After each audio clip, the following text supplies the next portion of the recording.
The sky over Metropolis was full of fire. Superman shot through it like a red and blue bullet, cape cracking behind him. A warship the size of a skyscraper hung over the city, engines burning, guns turning. It had already sent 3 drone swarms and a beam that had carved a trench across 2 blocks. He had stopped the beam first. Clark's eyes glowed red. Heat vision met the weapon's core. Metal boiled and burst. The beam cut off with a scream of dying power. Civilians first, he thought. He didn't need to say it. He moved. 1 second he was in the sky. The next he was beneath a falling office tower, hands braced under its frame. Metal groaned. Glass rained down around him. His boots dug into asphalt as he pushed, slow and sure, and the tower settled upright again like nothing had happened. "Everyone out," he called, voice calm. "Stairs only. Don't panic." Dozens of hearts beat fast inside the building. His hearing tracked each one until they were moving. Then he went back up. He flew straight through a swarm of drones, tearing them apart with his hands and heat vision. Pieces bounced off his skin and rattled off his suit. Explosions followed him like fireworks, but they did not slow him. He broke through the warship's hull like it was paper. Alarm lights flashed. Armed aliens shouted, weapons ready. "Stand down," he said. "No more attacks on this planet." They fired anyway. Energy blasts washed over him. The floor and walls cracked. His suit smoked at the edges, but he did not stop. He moved through them fast and clean, knocking guns away and bending metal around them, so nobody could pick the weapons back up. At the heart of the ship, a control sphere hummed with power. It pulsed in his ears like a second sun. He put his hand on it. "Let's shut you down." As his fingers closed, the universe broke. There was no warning, no sound. One moment, his hand was on alien tech. The next, a crack of pure white light spread from his knuckles like a spiderweb. It didn't crawl over the sphere. It crawled through space itself. For an instant, Clark saw something outside everything. A room full of floating screens. A tall, thin figure made of lines and panels, like a person drawn on glass.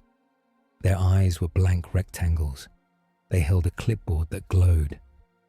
"Unauthorized transfer," the figure said in a flat, distant voice. "High-value entity, cross-universe opportunity, and risk." Superman tried to pull back. His fingers would not move. Light wrapped around his arm, his shoulder, his chest. The city, the ship, the stars all folded into white. He reached for sound, for gravity, for anything.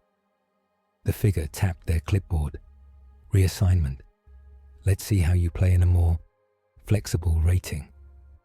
The crack snapped shut. Superman fell. He slammed through something solid and colorful. Wood snapped.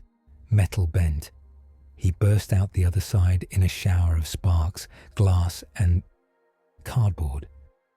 He hit a street hard enough to make every car jump. For a stunned second, he stayed still, half buried in asphalt and broken timepieces. A giant cardboard Deadpool face lay over his chest, grinning at the sky. Neon letters blinked around him. Deadpool 3, now with more bad decisions. He blinked up at it. That's new. Horns blared. People screamed. Tires squealed. Superman pushed himself up, dust and glitter falling off his cape. Buildings rose on both sides, packed tight. Neon signs, graffiti. A huge movie billboard above, now with a perfect Superman-shaped hole in the middle of Deadpool's forehead. "Everyone stay calm," he called out, standing. "Is anyone hurt?" He did not wait for answers. He was already moving. A bus had swerved to avoid him and was now tipping sideways toward a sidewalk full of people. He flew across the street, slid under it, and lifted it back onto its wheels in one smooth motion. The passengers stared through the windows with wide eyes. One person kept filming. "You're safe," he said, gentle. "Please exit slowly and listen to the officers." There were no officers yet, just people with phones. He heard another problem. Behind him, a car had spun out and smashed into a light pole. The pole started to fall toward a crowded food truck line. He caught it with one hand, grabbed the food truck with the other before it toppled, and set both back in place. Steam from the grill puffed into his face. The smell of fried tortillas and cheese hit him. "Chimichangas," someone whispered. "Okay, that's my cue," another voice said. Superman turned. A man in a red and black suit stood on top of a nearby car. Two swords were strapped to his back. Pistols hung at his sides. His mask had big white eye patches that moved like eyebrows. He was in the middle of a gunfight. 4 men with rifles turned from the wreck to stare at the new arrival in the Cape. 2 more lay groaning on the pavement behind them. Bullet holes marked the car doors. A half-empty money bag lay nearby. The red-suited man put his hands on his hips. Wow, they really went all in on the crossover budget this time. Superman frowned. "Are you one of the attackers?" "Excuse me?" The man jumped down, landing next to him. He jabbed a thumb at his own chest. "I am the charming anti-hero, mercenary with a heart of, well, something. I'm the guy trying to stop them from stealing that truck full of cash, also tacos." The gunman finally remembered they had guns. One panicked man turned his rifle on Superman and fired. The others followed. Bullets hit Clark's chest and bounced away like raindrops. Some flattened, some zipped past harmlessly. He did not flinch. He sighed. "Please stop." The red-suited guy watched the bullets fall. "Oh, you're that kind of hero. We are so getting demonetized." Superman blurred into motion. In less than a second, he was in front of each gunman. He took the weapons out of their hands, bent the barrels into knots, and stacked the rifles neatly on the sidewalk. The men stared at their empty hands, then at him, then at each other. "There," Clark said. "Now nobody has to get hurt." One of them pulled a knife. The red-suited man shot him in the leg. The gunman dropped, yelling, "My leg!" "See?" the man in red said cheerfully. "Non-lethal. Character growth." Superman turned, frowning. "Was that necessary?" "Have you met this neighborhood?" the man asked. He cocked his head. "Wait, you haven't. You just fell through my face." Sirens wailed in the distance. People kept filming. Some pointed, some cheered. Some already had signs out, as if they had pulled them from thin air.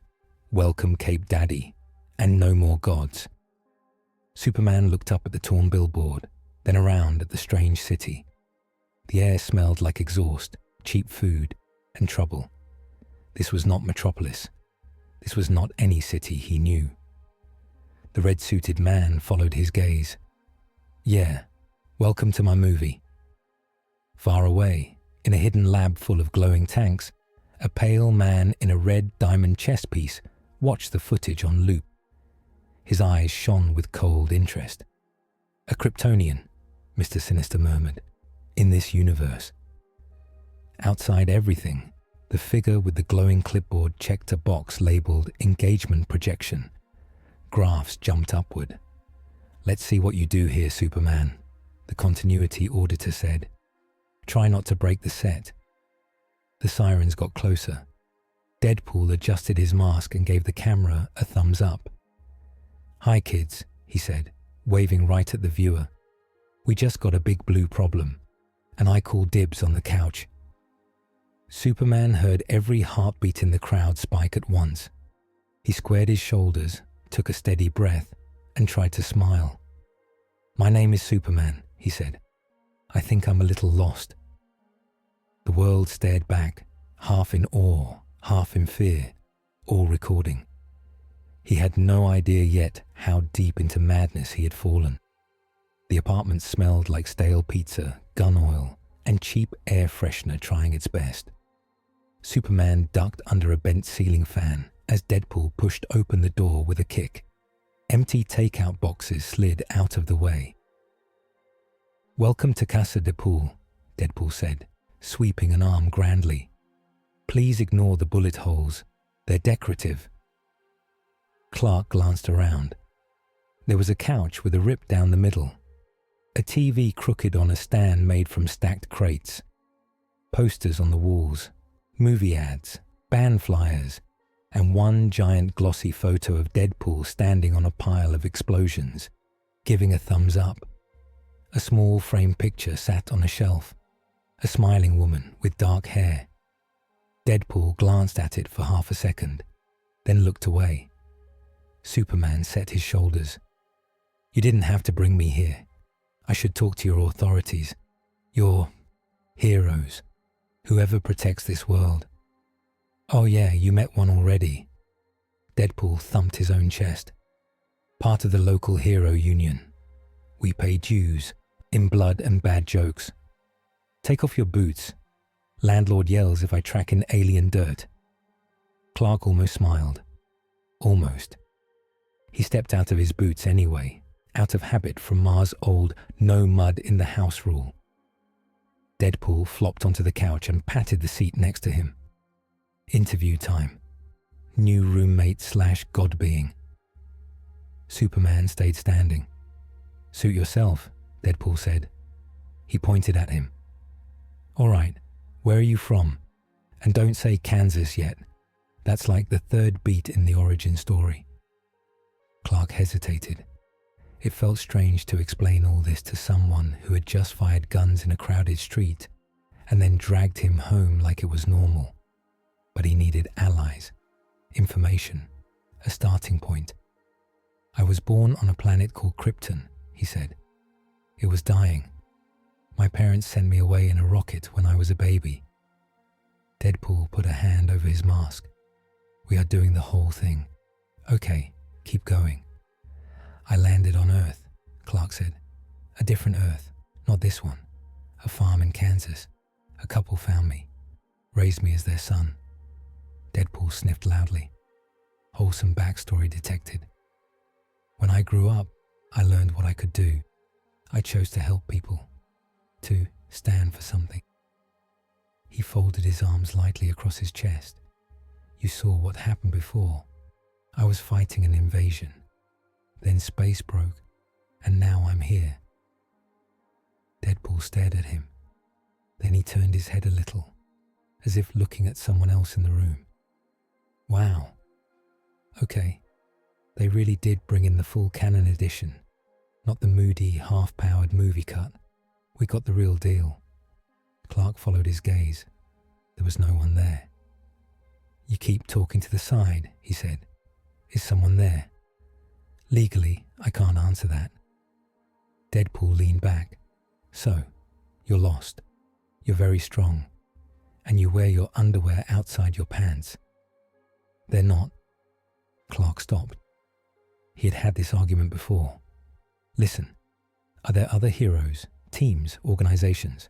I need to know who runs things." Deadpool wagged a finger at him. "Oh, somebody skipped the primer montage. Okay, we got mutants, we got X-Men, Avengers. Some of them are alive, some of them are dead, some of them are owned by different studios. It's a mess."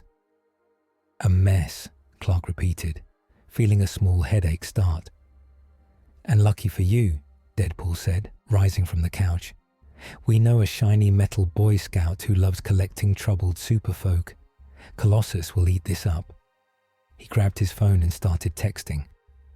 "Also, we gotta talk rent. God-tier roommate means we can totally get a bigger place. Maybe one with a dishwasher." "I don't plan to stay," Superman said softly. Deadpool shrugged.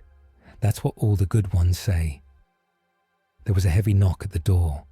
Deadpool pointed both hands at it. "There, told you, right on schedule." The door opened. A huge man ducked inside. His skin shone like polished steel.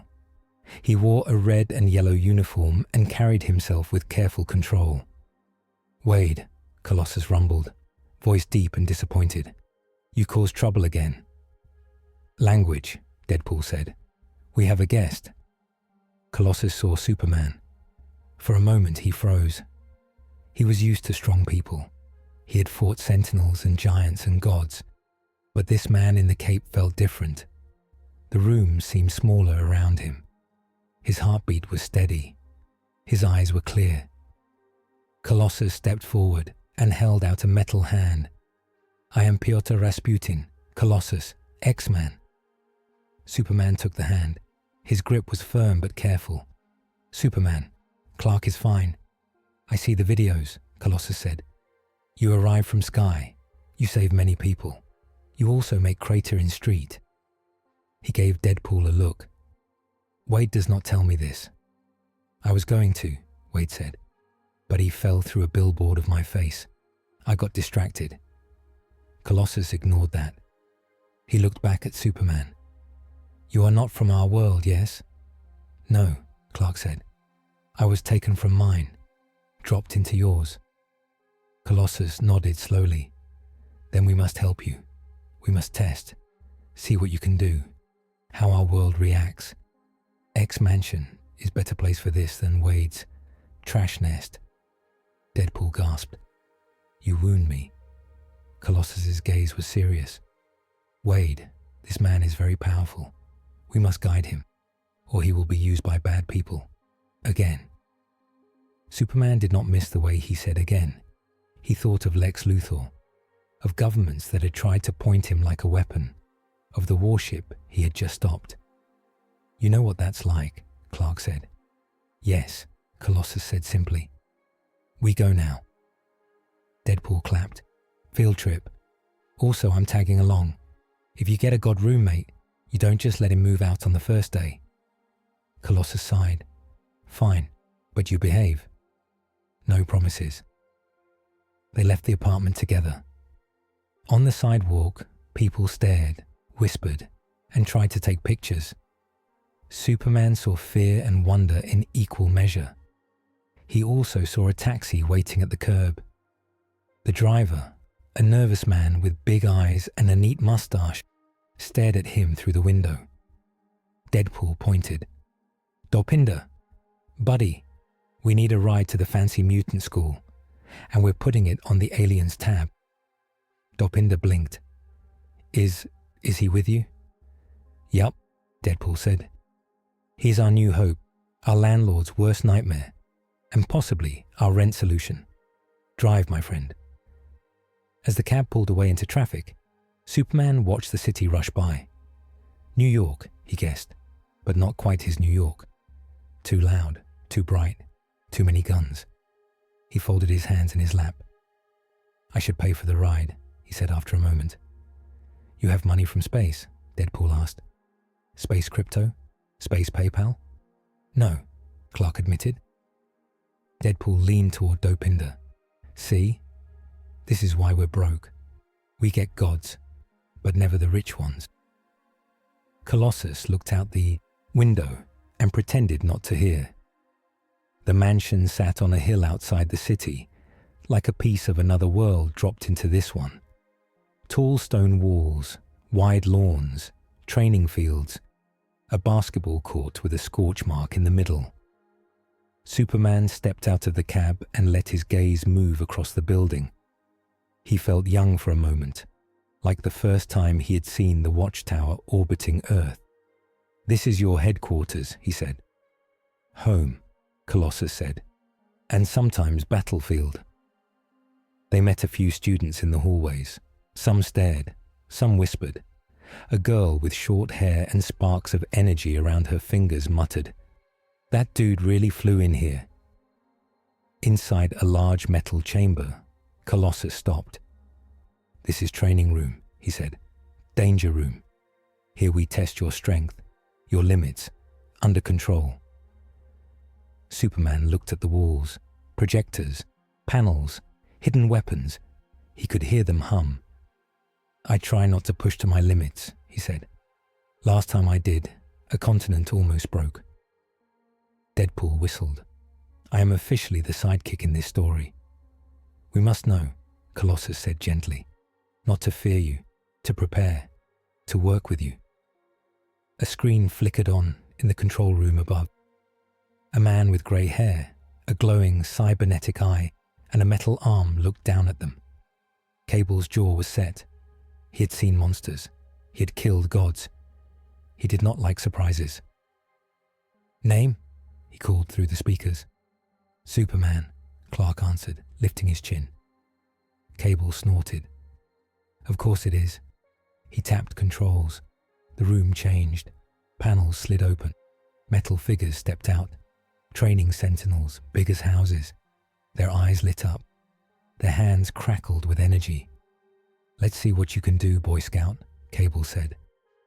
Superman rolled his shoulders. Flying in a sealed room felt strange, but he could handle it.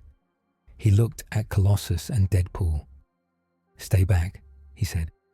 I don't know how messy this will get. Messy is kind of my brand, Deadpool said, pulling out his swords anyway. Wade, Colossus warned. Superman didn't wait. He rose off the ground, air rushing around him. The sentinels targeted him at once, tracking his heat and movement. Energy beams fired. He flew straight through them. He wove between the beams at impossible speed, punching through one sentinel's chest, tearing out its power core and tossing it aside before it could explode. He grabbed another by the arm, spun it, and used it to knock down a third. Metal screamed. Sparks flew, pieces hit the walls and dented them. Deadpool shouted up at the control room. Hey, Cable, you might need a bigger toy box. Cable watched with narrowed eyes. Reading his output now. This isn't like any mutant I've seen. On his sensors, Superman was a star. Energy, strength, speed, all off the charts. Too much, Cable muttered. Way too much. In the danger room, Superman froze mid-air and turned his head. He had heard something. A child outside had tripped. A heart had stuttered. A ball was rolling into the driveway toward a moving car. He dropped the sentinel in his hands and blurred out of the room. One breath later, he was outside, gently lifting a little boy out of the path of a car and setting him back on the curb. The driver never even saw what almost happened. You okay? Superman asked the boy. The child stared at him. You're real. Yes, Clark said, and you're safe. He floated back into the danger room as the last sentinel tried to stand. He landed, grabbed its head, and tapped its forehead with one knuckle. The robot shut down and collapsed. He had not broken a sweat. Deadpool clapped slowly. Okay, so that's not terrifying at all. Colossus smiled, pride and awe mixed. You are very strong, comrade. Cable's voice came over the speakers again, flat. And one bad day from wiping us out. Superman looked up. I don't plan on having that day. No one does, Cable said. He killed the simulation. The walls shifted back to normal steel. Later, in a small side room with a table and chairs, Colossus and Superman sat across from each other. Deadpool perched on the table's edge, swinging his legs. Cable stood at the wall, arms folded. You are symbol now, Colossus said. Even if you do not want. People see you fly. They think of hope, of power. They will look to you, or fear you. Superman nodded. He knew this speech. He had given parts of it himself, to younger heroes. I take that seriously. But this world is not your world, Colossus said. Here, people are more broken, more angry. There is much pain. They joke to hide it. They kill to hide it. He glanced at Deadpool for a second. They will want to use you, to control you. That's where I come in, Cable said. Superman met his gaze. You don't trust me. I don't trust anyone who can throw a tank into space, Cable said. I've seen too many futures, where someone like you decides they know best, and then billions die. I'm not that person, Clark said. Today, Cable replied. Tomorrow, we'll see. There was no hate in his voice, just tired fact. Superman held his eyes. And if I stay myself, then I owe you a beer, Cable said. And I keep my hand away from the big red anti-Superman button I'm going to build. Deadpool leaned into the middle. We are absolutely putting that on a t-shirt. Superman almost laughed. Almost. Look, Deadpool said, patting his shoulder. You stick with us. Metal Dad over there teaches you our weird mutant manners. Cable glowers. I make sure the merch sells. We keep you grounded. You keep us not dead. Win-win. Superman thought of the white light, the broken warship, the city he had left behind without a goodbye.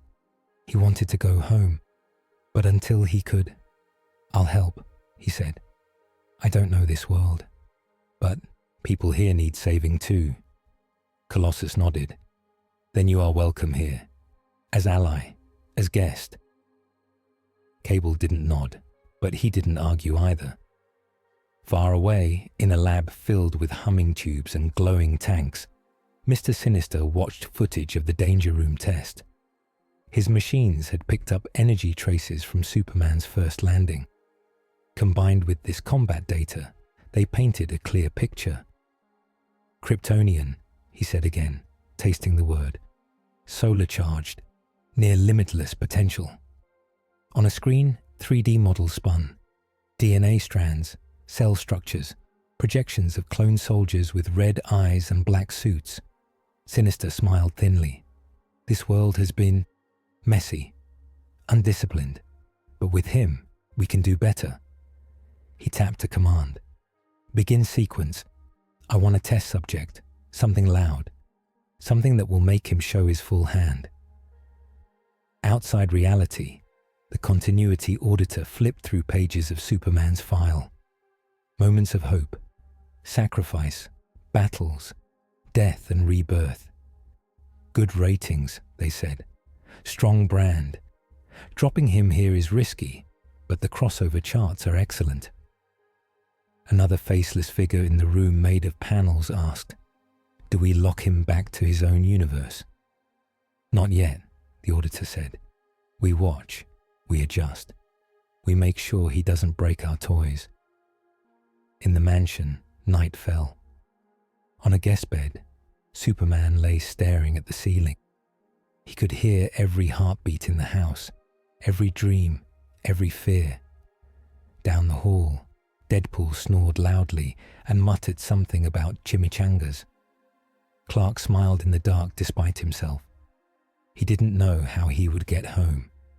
But tomorrow, he thought, he could at least start by making sure people here stayed alive.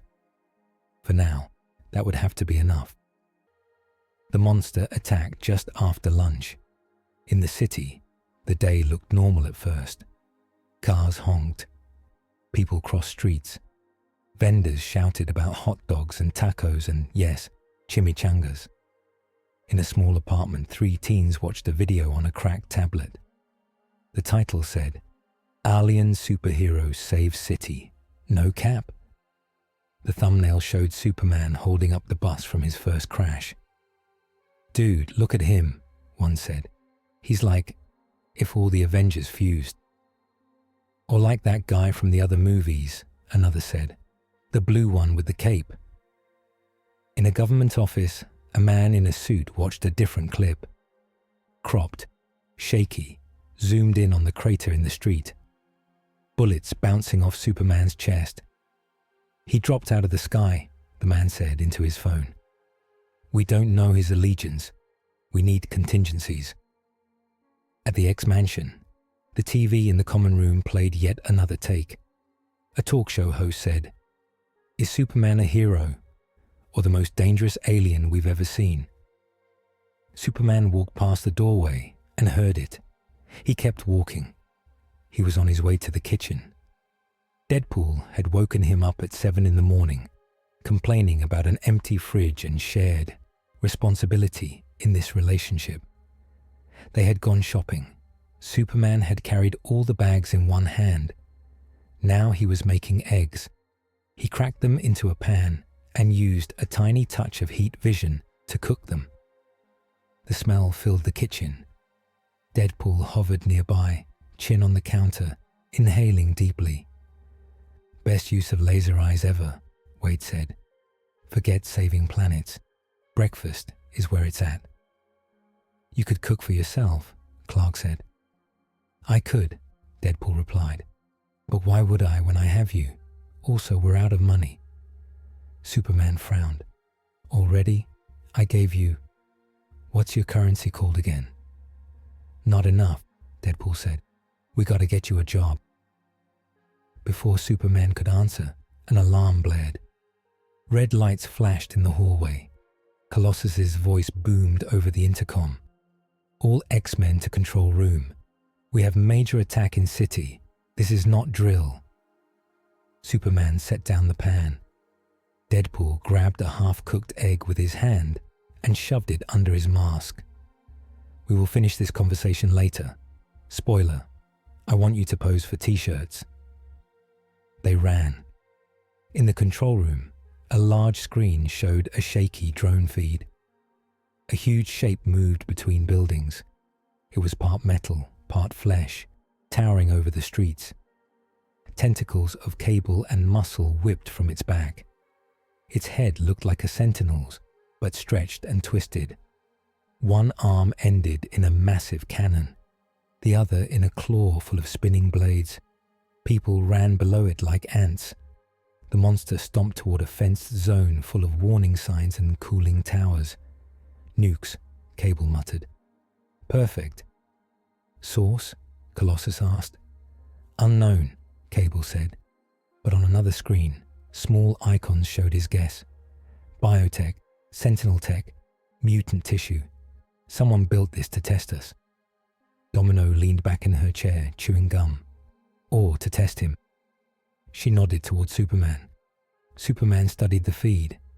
He could see people trapped in cars under fallen debris. Workers near the plant, frozen with fear. Children on a school bus, stuck in traffic up ahead. "We split," he said. "I'll draw it away from the plant and protect the workers. You handle evacuation and the support units." Cable raised an eyebrow. "Giving orders already?" "It's just a suggestion," Clark said. "But every second counts." Colossus nodded. "He is right. We go. Now." They moved fast. Superman flew. The X-Jet roared after him. Deadpool and Domino took a smaller transport. Cable rode shotgun, checking his weapons, loading special rounds. "Question," Deadpool said over the noise. "If the giant meat robot has a weak spot, can we please let Superman punch it? I want to see how many city blocks that breaks." "Wade," Domino said. "Let's try not to break blocks with people in them." Fine. We'll do the responsible thing. We'll evacuate first, then blow stuff up. Happy?" At the edge of the city, the power plant loomed. Cooling towers curved into the grey sky. The monster's steps shook the ground. Each footfall made cars jump. Superman shot in front of it, cape snapping. "Stop," he called, voice amplified. "Turn away from the plant, now." The monster did not answer. A voice crackled through it instead, from hidden speakers. "Fascinating," Mr. Sinister's smooth tone slid through the air. "Energy output beyond my highest model. Bone density, cellular regeneration. And yet you waste it on playing cop." Superman's eyes narrowed. "You're controlling this." "I built it," Sinister replied, "to see what you can do when the stakes are high. Don't worry. If you fail, this world ends quickly." The cannon arm charged. A dull orange glow built at its core. Behind Superman, workers at the plant screamed and tried to run. He had a choice. Take the blast himself and hope it didn't hit the plant, or move aside and let the monster waste its shot on empty ground, but risk it turning and firing again before he could stop it. He flew forward. He met the cannon halfway, hands out, grabbing the barrel as it fired. The blast hit him full in the chest. For a second, his vision went white. The beam pushed him back, boots carving a deep trench in the earth. Heat flared across his skin. His cape caught fire and burned away at the edges. He held on. Then he pushed. The beam bent upward into the sky. It tore the clouds and exploded high above, shaking windows for miles. On the ground, people stared. The cannon sputtered. Superman ripped it off and threw it into the air, far from the plant. It exploded harmlessly in a flash. The monster roared in anger and swung its blade arm down. Superman caught that too. In the city streets below the hill, the others got to work. "Get out, get out, get out," Deadpool shouted, waving his arms at a line of cars. "The big science project is trying to eat your nuclear job." Domino ran ahead, using her luck. A falling sign that should have crushed a family car bounced off a lamppost and landed in an empty lane instead. A rolling fuel truck skidded to a stop inches from a ditch, saved by a random rock. Cable took out smaller drones buzzing around the monster's feet, firing precise shots that hit power nodes and joints. Each one he disabled meant fewer casualties. Domino's comm crackled. "Heads up. Plant security says core's stable. But if that thing hits a tower, we're all getting a hot shower we don't want." "Understood," Superman said through the link, teeth gritted. The monster pushed against him, sensors scanning his structure. Flesh cables crawled along his arms, trying to pierce his skin. They failed. He heard something else. A school bus, tires locked, stuck on a bridge. Kids screaming. The bridge had cracked from the monster's first step. It would give way soon. Clark made a choice. He shifted his grip, spun the monster by the arm, and threw it down the hill, away from the plant, toward an empty industrial block. It crashed through an abandoned warehouse. He did not chase. He shot to the bridge instead. He got under the bus just as the asphalt crumbled. The whole thing tilted. Children slid in their seats. The driver yelled, trying to keep them calm. "I've got you," Superman said, voice steady. He lifted the bus. He flew it to solid ground and set it down gently. He waved at the rows of faces pressed to the glass. "You're okay," he said. "Stay away from the edges." He heard a click. Above, a news helicopter hovered, camera pointed down. A big logo on the side. The pilot shouted, "We got it! He saved a bus." Inside a different helicopter, another camera angle watched something else. The monster, catching itself on its tentacles, had fired its remaining weapon. The beam had missed the plant, but hit a shopping mall on the edge of the industrial area. Superman saw the impact out of the corner of his eye. The roof blew inward, windows shattered, the front collapsed.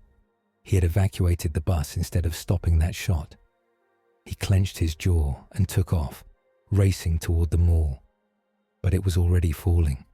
He flew faster. He burst through clouds of dust. Concrete chunks tumbled around him. He moved people as quickly as he could, snatching them from under collapsing beams, shielding them with his body. It was not perfect. Some people still got hurt. Bones broke, cuts opened. Terrified screams filled his ears. He did his best. His best was not everything. From a distance, on a screen in a room full of floating panels, the continuity auditor watched both feeds.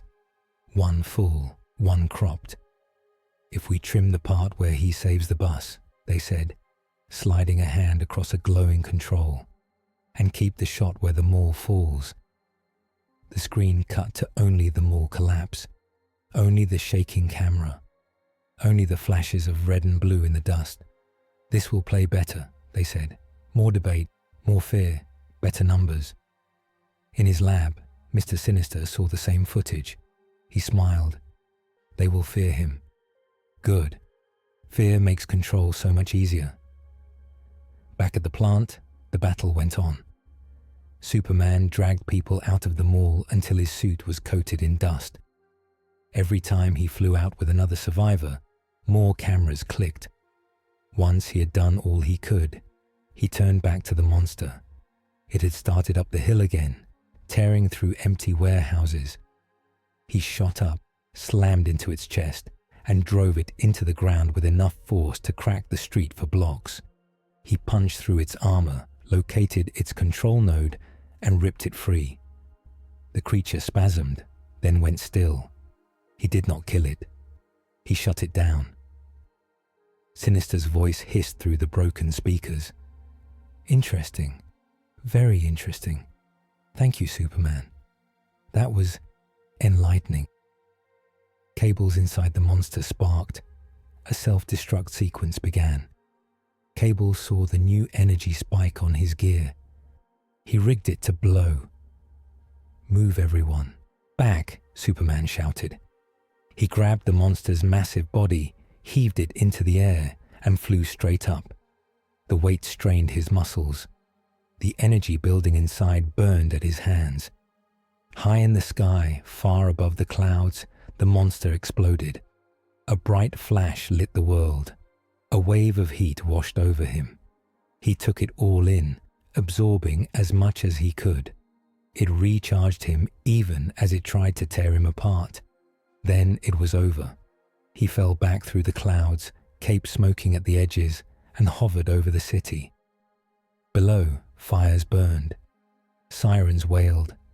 People pointed and shouted. Cameras turned up to catch the shot. The alien in the sky, framed against the sun, after a blast that had shaken every window.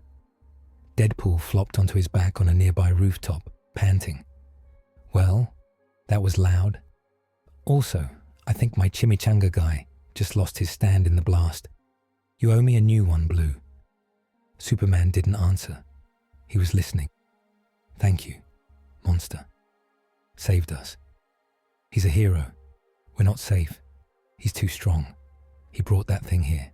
It's all his fault. Cable landed next to him on a hovering platform. You did good, he said quietly. Plants intact, core stable. Casualties are lower than they should have been. But not zero, Clark said. Cable looked at him. They were never going to be zero. Back at the mansion, later, they watched the news. One channel showed interviews with survivors. A woman hugging her child saying, "He saved us. I saw him pull people out of that building. He's an angel." Another channel ran the mall explosion on loop. The host's voice was tight. This is what happens when gods fight in our cities. We didn't ask for Superman. We don't know his rules. A third had a split screen. On one side, the booming attack. On the other, a cropped clip of Superman standing over the crater from his first landing. The banner read, "Alien Savior or Walking Weapon." Deadpool pointed with his slice of pizza. "Look, they got your good side." Superman sat on the couch, hands clasped. Dust still clung to his hairline. "People died today," he said. "People always die," Cable replied from the doorway. "Today, fewer than usual, because of you." "That doesn't make it easy," Clark said. "Good," Cable said. "If it ever does, that's when you become a problem." Colossus put a heavy hand on his shoulder. "You did right. You saved many lives. This world is harsh, but you bring hope." On a monitor in the corner, social media feeds scrolled past. Some had fan art already. A little kid's drawing of Superman punching the monster. Others had angry posts. Aliens out. No more gods. In his lab, Mr. Sinister studied his data. The monster's sensors had recorded every hit, every burst of energy, every moment of stress on Superman's cells. "Perfect," Sinister murmured. "We will make a better version, one that obeys, one that does not stop for buses." He walked past rows of glass tanks where shapes floated in the green light. Outside everything, the continuity auditor checked new charts. Spikes in fear, spikes in hope, endless arguments. Excellent, they said. We have our central conflict. On Deadpool's phone, an app flashed red. He frowned behind his mask. Well, that's not good. Superman turned to him. What is it? Rent is due, Deadpool said. And my chimichanga stand got vaporized. We are broke again. Superman stared at him. Then, despite the heaviness in his chest, he laughed once, short and surprised. We'll figure it out, he said. See? Deadpool nudged him. This is why we're going to survive this crossover. Even when the world is on fire, we still gotta pay the bills. Superman looked back at the screens, at the flames, at the faces arguing about him. The world had seen what he could do.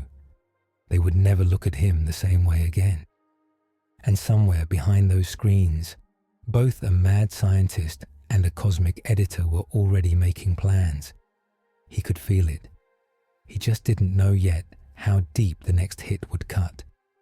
The world would not stop talking about him. In living rooms, people watched shaky phone videos of the mall collapse. On some screens, Superman was a blur of red and blue pulling people from the rubble. On others, the angle cut off before that part.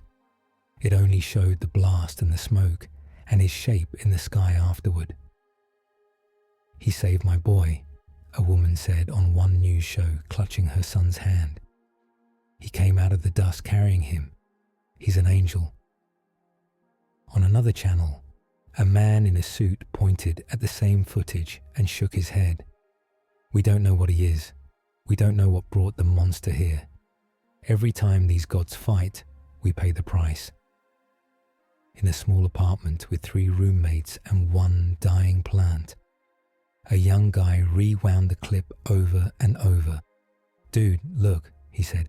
He took that blast straight to the chest. Yeah, his friend said. And then a mall fell down. Still not sure how I feel about that. In a dark meeting room, lit only by screens, a group of government officials watched quieter reports, energy readings, satellite photos, a red and blue dot moving faster than any jet. Can we stop him? One asked. We don't even know what he runs on, another answered. Solar? Magic? Marketing? In the kitchen of the X-Mansion, Superman turned the TV off. The remote clicked. The room went quiet, except for the faint hum of the fridge. He stayed where he was for a moment, hand still on the remote, thumb pressed down like he was trying to turn off more than just the screen. Colossus watched him from the table. The metal giant had a mug of tea in his hand. It looked small there. He didn't drink yet. You are not the first to face this, Colossus said softly. Mutants have been called many things. Heroes, monsters, weapons. Superman sat down across from him. Do they ever stop arguing? Colossus smiled a little. No, but some people learn, some change, some see who you really are. What if they only see what I break? Clark asked. You saved many lives, Colossus said. You moved the fight. You took the blast. You held the monster far from the core. Without you, there is no city to argue in. Clark knew that was true. It did not change the weight in his chest. I could have done better, he said. Colossus shrugged. Then you try tomorrow. This is all any of us can do. Deadpool burst into the kitchen, mask half up, a cereal box in his hand. Breaking news, he said. We're out of milk. Superman blinked.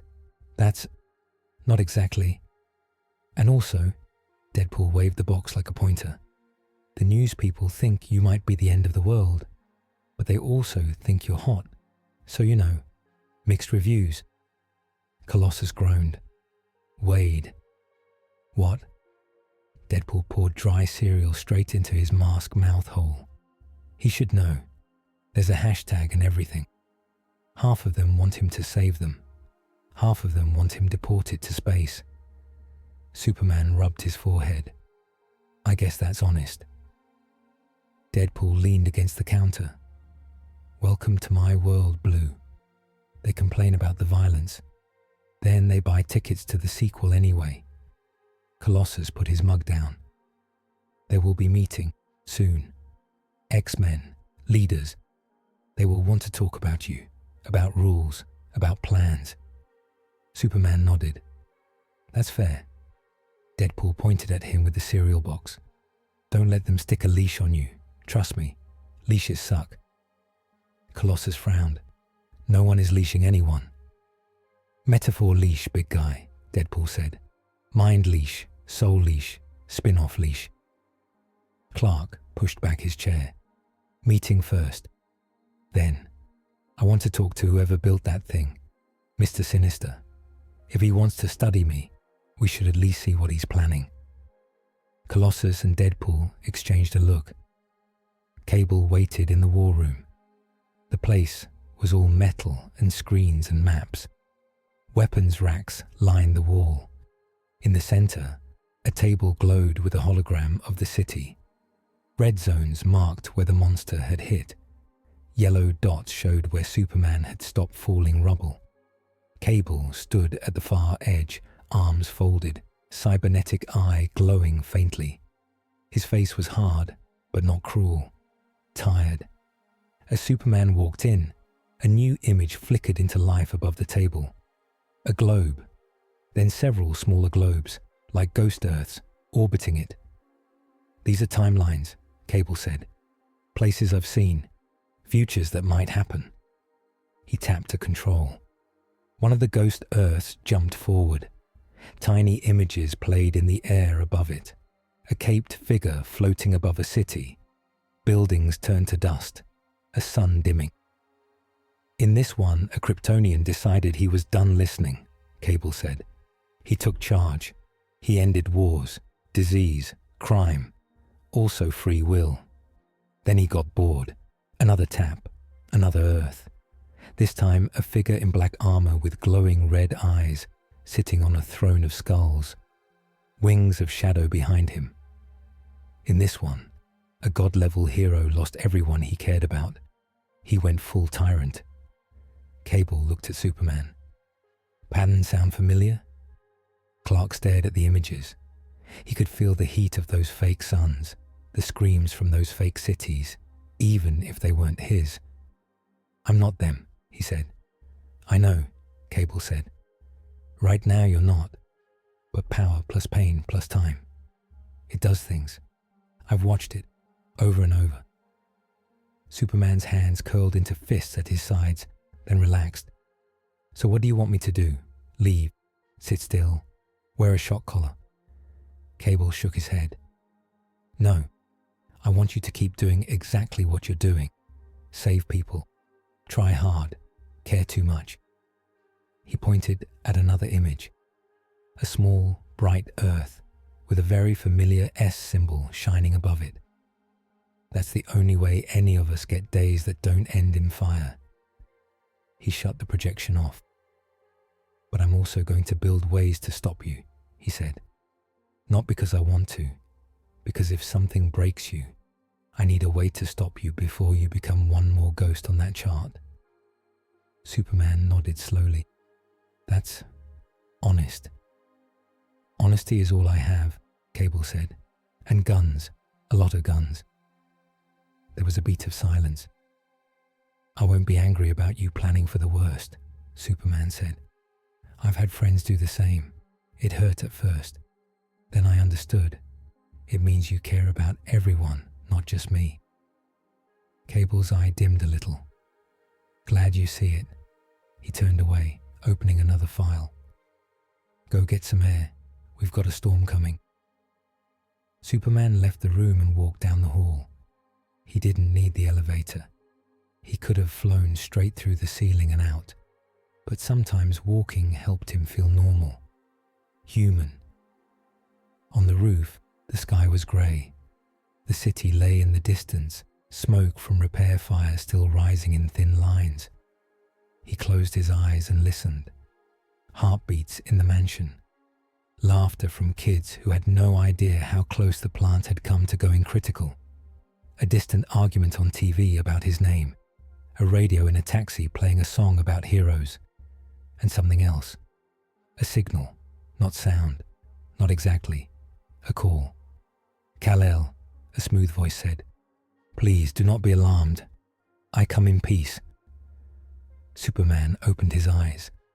A hologram floated in front of him, projected from a small drone about the size of his fist. The drone looked like a black metal beetle, humming softly. The image was life-size and clear. A tall, pale man in a finely cut dark suit, skin like smooth paper, eyes glowing faint red. A red diamond shape marked his forehead and chest. "I am Nathaniel Essex," the man said, "but most call me Mr. Sinister. I believe we have some shared interests." Superman's jaw tightened. "You sent the monster." Sinister raised one slim hand. "I sent a test. I needed to understand you. Now I do. Your power, your speed, your mercy. It is all very instructive." "You killed people," Clark said. His voice was calm, but the air shivered around him. "You used them as data." Sinister's smile did not reach his eyes. "Casualties are tragic, but this world is always bleeding. I can stop that, with you." Superman took a step closer to the projection. "Explain." "In my lab," Sinister said, "I have built a sanctuary, a place where your unique biology can be understood and contained, where clones of your cells can carry the burden, instead of fragile humans. Imagine an army of you, controlled, directed, perfect.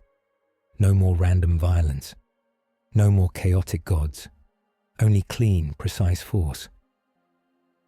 "An army of me," Clark repeated, "forced to obey."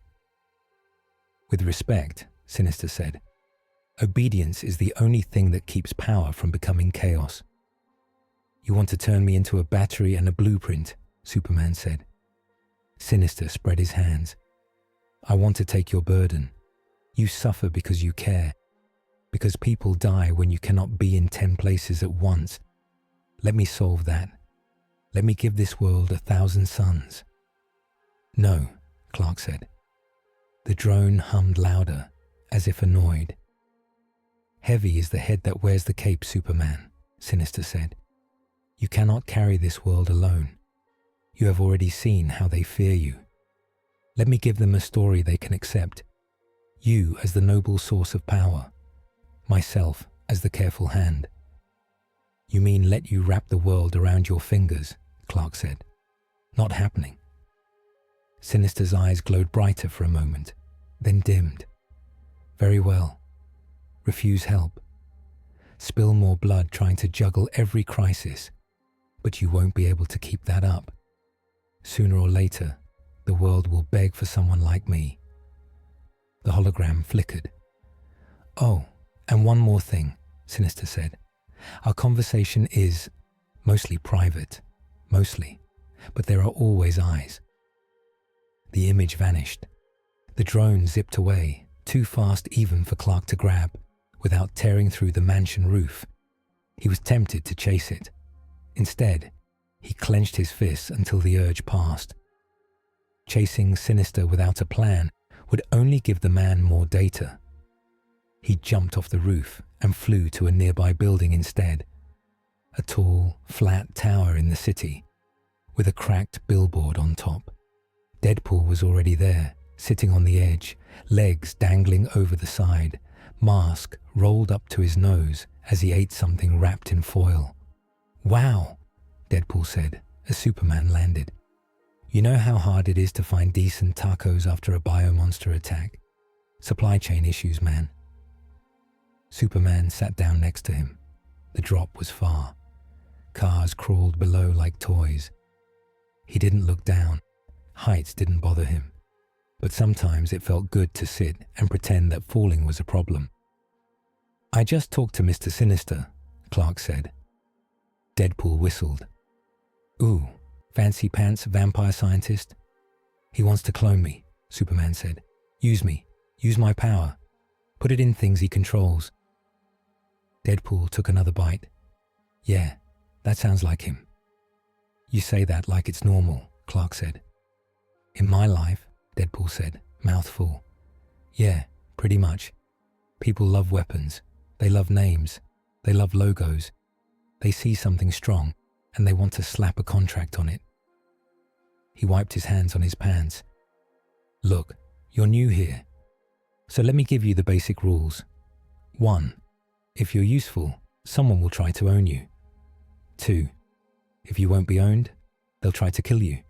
3. If that fails, they'll make movies about you." Superman stared out at the city. "Is that how you feel? Owned?" Deadpool snorted. "Buddy, I'm literally in my 3rd film, maybe 4th.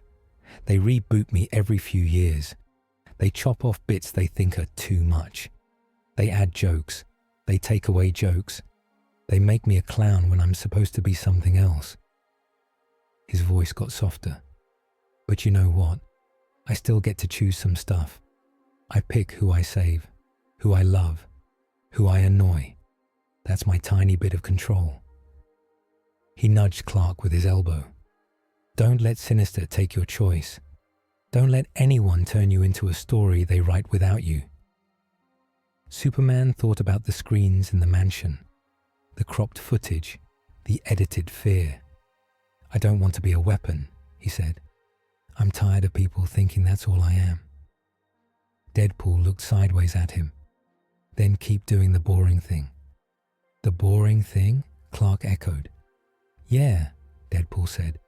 "Show up, save people, take the hit, help with rent, eat cheap food, hang out with idiots like me. Heroes who try to be perfect 24/7 go nuts. Heroes who remember their people first. Sometimes make it." He balled up the foil and tossed it into a trash can on the roof. It bounced off the edge and fell. Superman flicked a finger. A tiny puff of air caught it and dropped it into the can. Deadpool pointed. "Show off." Superman almost smiled. "You're right about one thing." "Only one?" Deadpool said. "Rude." "I have to keep choosing," Clark said. "Every day, even when it hurts, especially then." Far above them, outside the sky they could see, the continuity auditor watched their little rooftop scene. "Emotional grounding scene," the auditor said, marking a box on their glowing clipboard. "Audience sympathy retained. Good." A second panel floated up next to them. A view of Mr. Sinister's lab. Tanks, graphs. A half-grown figure in a tube that looked almost but not quite like Superman. "Villain plan escalation," the auditor said. "Also good." Another panel. Government officials arguing. Talk show hosts yelling. Poll numbers for Trust Superman ticking up and down. "We need a turning point," the auditor said. "Something to make the world question him more. Something visual." They drew a box in the air with their finger. Inside it, a scene formed. Superman, eyes glowing red, a city burning around him. "Fake future footage," they said. "Yes, that will do." Sinister's next meeting was not with Superman. It was with men and women in suits. They sat around a long table in a hidden location. Some were politicians. Some were military. Some were rich enough to own their own armies. On a screen at the end of the table, Sinister's face appeared. "You all saw the recent attack," he said. "You saw the alien they call Superman. You saw what he can do, and what happens when he fights." One of the men cleared his throat. "We also saw you built the thing he fought." Sinister smiled. "Proof of concept. It served two purposes. First, to collect data. Second, to show you the problem." He tapped something off screen. The lights in the room dimmed. A video started. In it, a figure that looked exactly like Superman hovered over a city. His eyes glowed red. Beams shot out, cutting through buildings. People ran and fell. The camera shook. There was no sound at first. Then Sinister's voice came in as a calm narrator. "This is a simulation," he said. "Not real, not yet. But after today's events, this is one of many futures that become much more likely." The fake Superman in the clip grabbed a jet out of the air and crushed it like a toy. "Superman may mean well now," Sinister said. "But what happens after 5 more attacks? 10? 100? What happens when he gets tired of saving a world that fears him? What happens when a weapon like him decides to pick who lives and who dies?" The video cut to scenes from the real mall collapse. Smoke, screams, crumbling walls. "People died in that mall," Sinister said. "They will die again, and again, unless he is contained." A woman at the table narrowed her eyes. "And you expect us to believe you can do that? Contain him?" Sinister's smile thinned. "I have his energy patterns. I understand his cells. I can create a field that weakens him if needed. I can build a facility that holds him, gently, respectfully, with full cameras for oversight. So you can study him," another man said.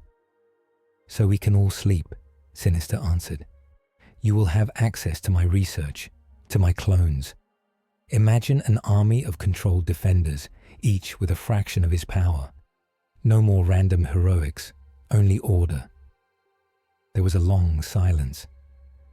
"We can't just arrest him," the woman said. "The public still loves him, half of them anyway." "We don't arrest him," Sinister said. "We ask him. We show him a threat, a vision of what he might become. We ask him to be responsible, to step into a safe place for everyone's good." "And if he refuses?" someone asked. Sinister's eyes glowed slightly. "We encourage him. Public pressure, fear. If we make the people afraid enough, he will have to choose between staying free and staying loved." The continuity auditor watched from their floating room of screens. "Public opinion manipulation in progress," they said. "Excellent synergy."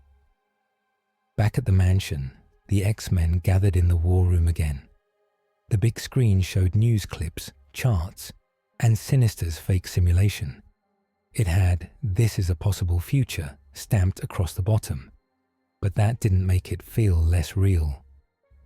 Domino sat with her boots up on the edge of the table, arms crossed. "Cute," she said. "He even got your jawline right." Superman stood near the wall, watching his fake self burn a fake city. He felt sick. "What if people believe this?" a young mutant asked. "What if they think you're going to do that?" "Some will," Colossus said. "Some will not. Truth will come with time." Cable shook his head. "People believe what they're scared of. And right now, they're scared of him." He looked at Superman. "Sorry, Boy Scout. You're the biggest gun in the room. You're the one they'll want to aim or unload." Superman's jaw tightened. "I won't hide in a lab because someone made a scary video." "No one said you should," Colossus said quickly. "Somebody will," Domino murmured. Deadpool raised his hand. "I'd like to point out that I've done worse things on camera, and they still gave me a trilogy." "Wade," Colossus said. "What?" Deadpool shrugged. "He needs to know. Public opinion is weird. You can save a bus full of kids and they'll still be mad you dented the road." Superman looked around the room. Colossus's steady kindness, Cable's wary logic, Domino's cool eye, Deadpool's chaos, younger mutants' fear and hope. "I'm not going to Sinister," he said. "He can't be trusted. He treats people like lab rats." "He will not stop inviting you," Colossus replied. "He sees your power. He will chase it. We need to get ahead of this, Cable said. Find his base, take out his cloning vats, cut off his leverage. Domino tilted her head. And what do we do about the public? About governments who now have a neat video to justify whatever they want? Cable smiled without humor. We do what we always do. We do the work. We save lives. We hope that someday people remember who stood between them and the monsters. Superman took a deep breath. He had been through this before. Not with Mr. Sinister and continuity auditors and chimichangas, but with fear. With people calling him savior and weapon in the same breath. He could not control what they believed. He could only control what he did. Then we keep going, he said. We keep helping. If they want to hate me for that, fine. At least they'll be alive to argue. The meeting broke up. Later that night, in a quiet dorm hallway, 2 younger mutants whispered. Do you think he'll snap? One asked. No, the other said. Did you see his face when that Morse fell? He looked like he carried it all. Everyone breaks if you push them long enough, the first muttered. They did not know Superman could hear them. He didn't hold it against them. They were scared kids trying to make sense of a world that had just gotten even stranger. He walked past their door without stopping. In his room, he sat on the edge of the bed and looked at his hands. They were steady, strong, the same hands that had saved worlds, the same hands that had failed some people. He closed them into fists, then opened them again. Tomorrow, he said softly to himself. Tomorrow, I'll do better. Outside, on screens and in secret rooms, plans were already moving. Mr. Sinister refined his clone. The continuity auditor polished their fake future footage and started placing it in feeds. Governments drafted letters inviting Superman to stand down. The world was not just reacting to him now. It was starting to move against him. And neither he nor Deadpool had any idea what was about to drop into their normal day. The normal day began with an empty wallet. Deadpool dumped his on the table. A few coins, a gum wrapper, a coupon for half-off chimichangas at a stand that had been vaporized in the last monster fight. We are officially broke, he declared. Again. Superman was trying to fix a broken chair in the apartment, pressing the wood back into shape with careful pressure. You had money yesterday, he said. Yesterday, Deadpool said. I bought a new TV because someone, he pointed at Superman, threw our last one out the window to stop a runaway truck. The truck was going to hit a school bus, Clark reminded him. Details, Deadpool said. The point is, we gotta pay rent in 3 days. Dopinder wants gas money. And I need food. Real food. Not whatever sad health bars Colossus gave you. Superman sighed. I can help. I don't need much. You need clothes that aren't just the suit, Deadpool said. And food. And maybe a toothbrush. You have like God breath. Clark frowned. What's wrong with my breath? Nothing, Deadpool said quickly. Let's not test if Kryptonians get offended. Look, we need a plan. We're taking you job hunting. Job hunting, Superman repeated.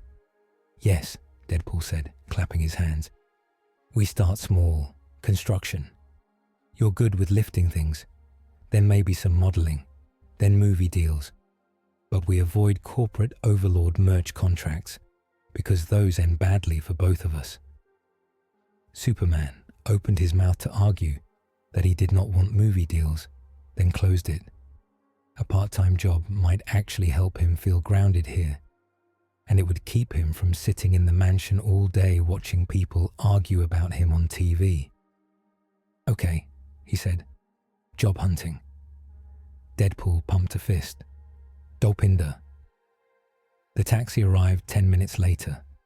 Dopinder leaned across from the driver's seat. "Good morning, Mr. Superman. Mr. Poole." "Just Superman is fine," Clark said, getting in. "Just Poole is never fine," Deadpool said, squeezing into the back. "We're going downtown. Job fair, food, adventure. Try not to crash, my guy. We can't afford the insurance." They picked up Domino on the way. She slid into the passenger seat, buckled up, and gave Superman a nod. "Heard you're joining the gig economy," she said. "Apparently," Clark said. "Don't worry," Domino said. "With my luck, you'll find something fast. Might not be what you want, but it'll stick." Deadpool pointed out the window as they drove through the city. "Okay," he said. "Option 1, construction sites. You can lift beams, fix walls, smile for the guys. They'll pay in cash. Option 2, local paper. You pretend to be a reporter. Nobody ever thinks the guy with the notepad is a god." Clark blinked. "That actually worked pretty well back home." Domino raised an eyebrow. "Seriously?" "Long story," Clark said. They tried construction first.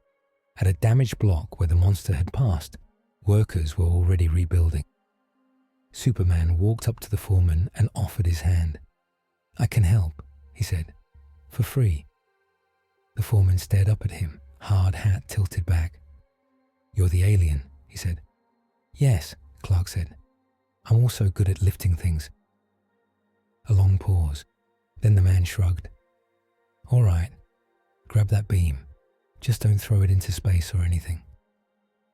For the next hour, Superman worked. He carried steel beams like they were sticks. He held up walls while people set bolts. He gently cleared rubble from tight spaces so trapped cats and hidden wiring could be pulled out. Deadpool sat on a pile of bricks, watching and eating a hot dog. "This is weirdly hot," he said to Domino. Domino smirked. "You would say that." People watched. Some took pictures. Some muttered. But nobody screamed or ran. One worker handed Superman a bottle of water. "Thanks," Superman said. The man nodded. "You saved my cousin at the plant," he said. "They're scared of you on TV. I'm not today." Superman felt some of the weight in his chest ease. When they were done, the foreman tried to shove an envelope of cash into his hand. "I told you," Clark said. "I didn't do it for money," the man insisted. "Take it. Use it. This city owes you." Superman thought of Deadpool's empty wallet, Dopinder's fuel gauge, rent. He took the envelope. "We'll put it to good use," he said. Deadpool cheered. "Pizza and chimichangas tonight. Maybe even salad for the alien." They walked away from the site, the world feeling a little less heavy. Then reality cracked again. It started as a flicker in the corner of Superman's eye. A shimmer in the alley between a noodle shop and a tiny bodega. He turned his head. The air twisted. A circle of pure white opened, edged in jagged black like torn film. People near it stumbled back, shouting. Domino grabbed Deadpool's shoulder. "You feel that?" she asked. "Yeah," Deadpool said. "That's my sequel senses tingling." Figures stepped out of the portal. The first was small and sharp, in mismatched armor with a half-torn cape. Their mask was like Deadpool's, but with one eye patch and one glowing lens. 3 more followed, all variations on a theme. A huge Deadpool in heavy power armor. A skinny Deadpool in a wizard robe. A Deadpool made of glowing green energy, crackling with sparks. "Oh, come on," Deadpool groaned. "Multiverse me, again." Behind them came someone else. He wore a black suit with a high collar and no emblem. His cape was dark. His hair was slicked back. His face looked exactly like Superman's, but sharper, colder. His eyes glowed faint red even at rest. On his chest, where Superman's S should have been, there was a red diamond. Sinister's mark. Superman felt a chill he almost never felt. The clone smiled. "Kal-El," he said. His voice was like Clark's but empty. "Father sends his regards." People nearby backed away, phones already up. Domino cursed under her breath. "This is bad." The armored variant Deadpool raised a big gun. "Targets acquired," he said in a robotic voice. "Kryptonian Prime. Bounty active." Deadpool held up his hands. "Whoa, whoa, whoa. Time out. There's only room for one handsome merc in this franchise, and it's me." Wizard Deadpool twirled a staff. "The author says otherwise," he said in a spooky tone. "The author wants the alien." The energy Deadpool fizzled. "And the guy who knows the panels." He pointed at Deadpool, then at Superman. "Two birds, one contract." Superman stepped forward, putting himself between the mercenaries and the nearest civilians. "Everyone, get back," he called. "Find cover. Now." He did not shout. He didn't need to. His voice carried. People ran. Domino guided some behind parked cars, using her luck to make sure none tripped into danger. Dopinder ducked behind his taxi, muttering prayers. Deadpool drew his swords. "You guys know what this means, right?" he said. "What?" Domino asked, checking her guns. "Somebody put out a multiverse bounty on my new roommate," Deadpool said. "This is either very good for our brand, or the worst day ever." The clone moved. He shot forward so fast that, for a moment, even Superman was surprised. Their fists met in the middle of the street. The impact cracked windows up and down the block and shoved cars sideways. Clark grunted. The clone barely blinked. He was strong. Not as strong as Superman at full power. Clark could feel that, but close. Closer than anything else he had faced in this world so far. The clone smiled. "Not bad," he said. "But you hold back. Father doesn't like that." Superman pushed him away and flew up, drawing the fight into the air. Below, the Deadpool variants charged. Armored Deadpool opened fire with heavy rounds that exploded on impact. Domino dove behind a food truck as one blast flipped a parked van. Her luck kicked in. The shrapnel flew everywhere but never quite hit her or the people she guided. "Wade," she shouted. "Left." Deadpool spun just in time to avoid a green energy blade from the glowing Deadpool.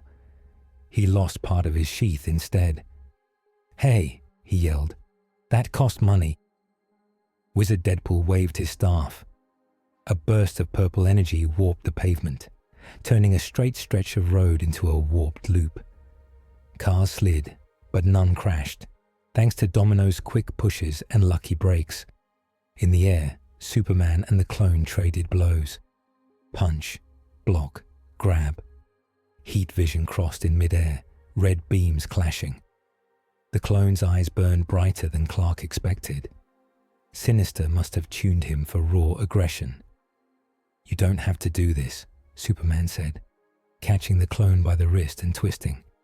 "You're a person, not a tool." The clone laughed, a harsh sound. "I am exactly what I was made to be. Unlike you, I know my place." He drove his knee up into Superman's chest. The hit actually forced the air out of Clark's lungs. The clone shot past him and smashed him down into the street. Superman hit the ground hard, cracking the asphalt. A nearby chimichanga stand rattled. The cook screamed and ducked. Deadpool looked over mid-fight. "My new guy," he shouted. "Hands off." He hacked at armored Deadpool's gun, knocking it aside. The weapon went off and blew up a trash can instead. Superman got up. He wiped dust off his face. His jaw ached, but he had taken worse. He looked up at the clone. "Sinister doesn't own you," he said. "He just told you that." The clone sneered. "Sinister gave me purpose. He gave me targets. He doesn't pretend not to be what he is. Unlike you." He flew down, grabbed Superman by the cape, and yanked him off balance. For a split second, Clark felt his own cape pull at his neck, a weakness he usually ignored. He tore free, grabbing the clone's arm and spinning them both.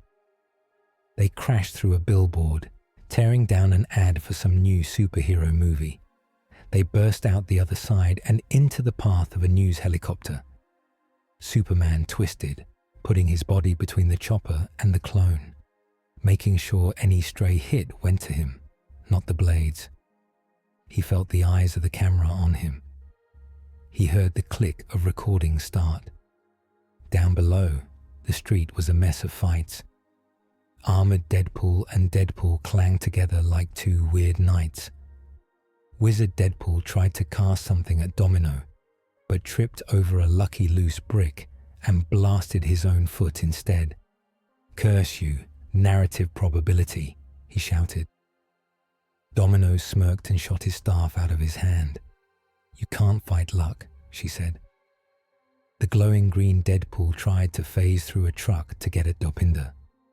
At that moment, a falling street light sparked and hit a puddle in just the right way. The energy Deadpool yelped and snapped back into solid form. Dopinder, panicking, actually punched him.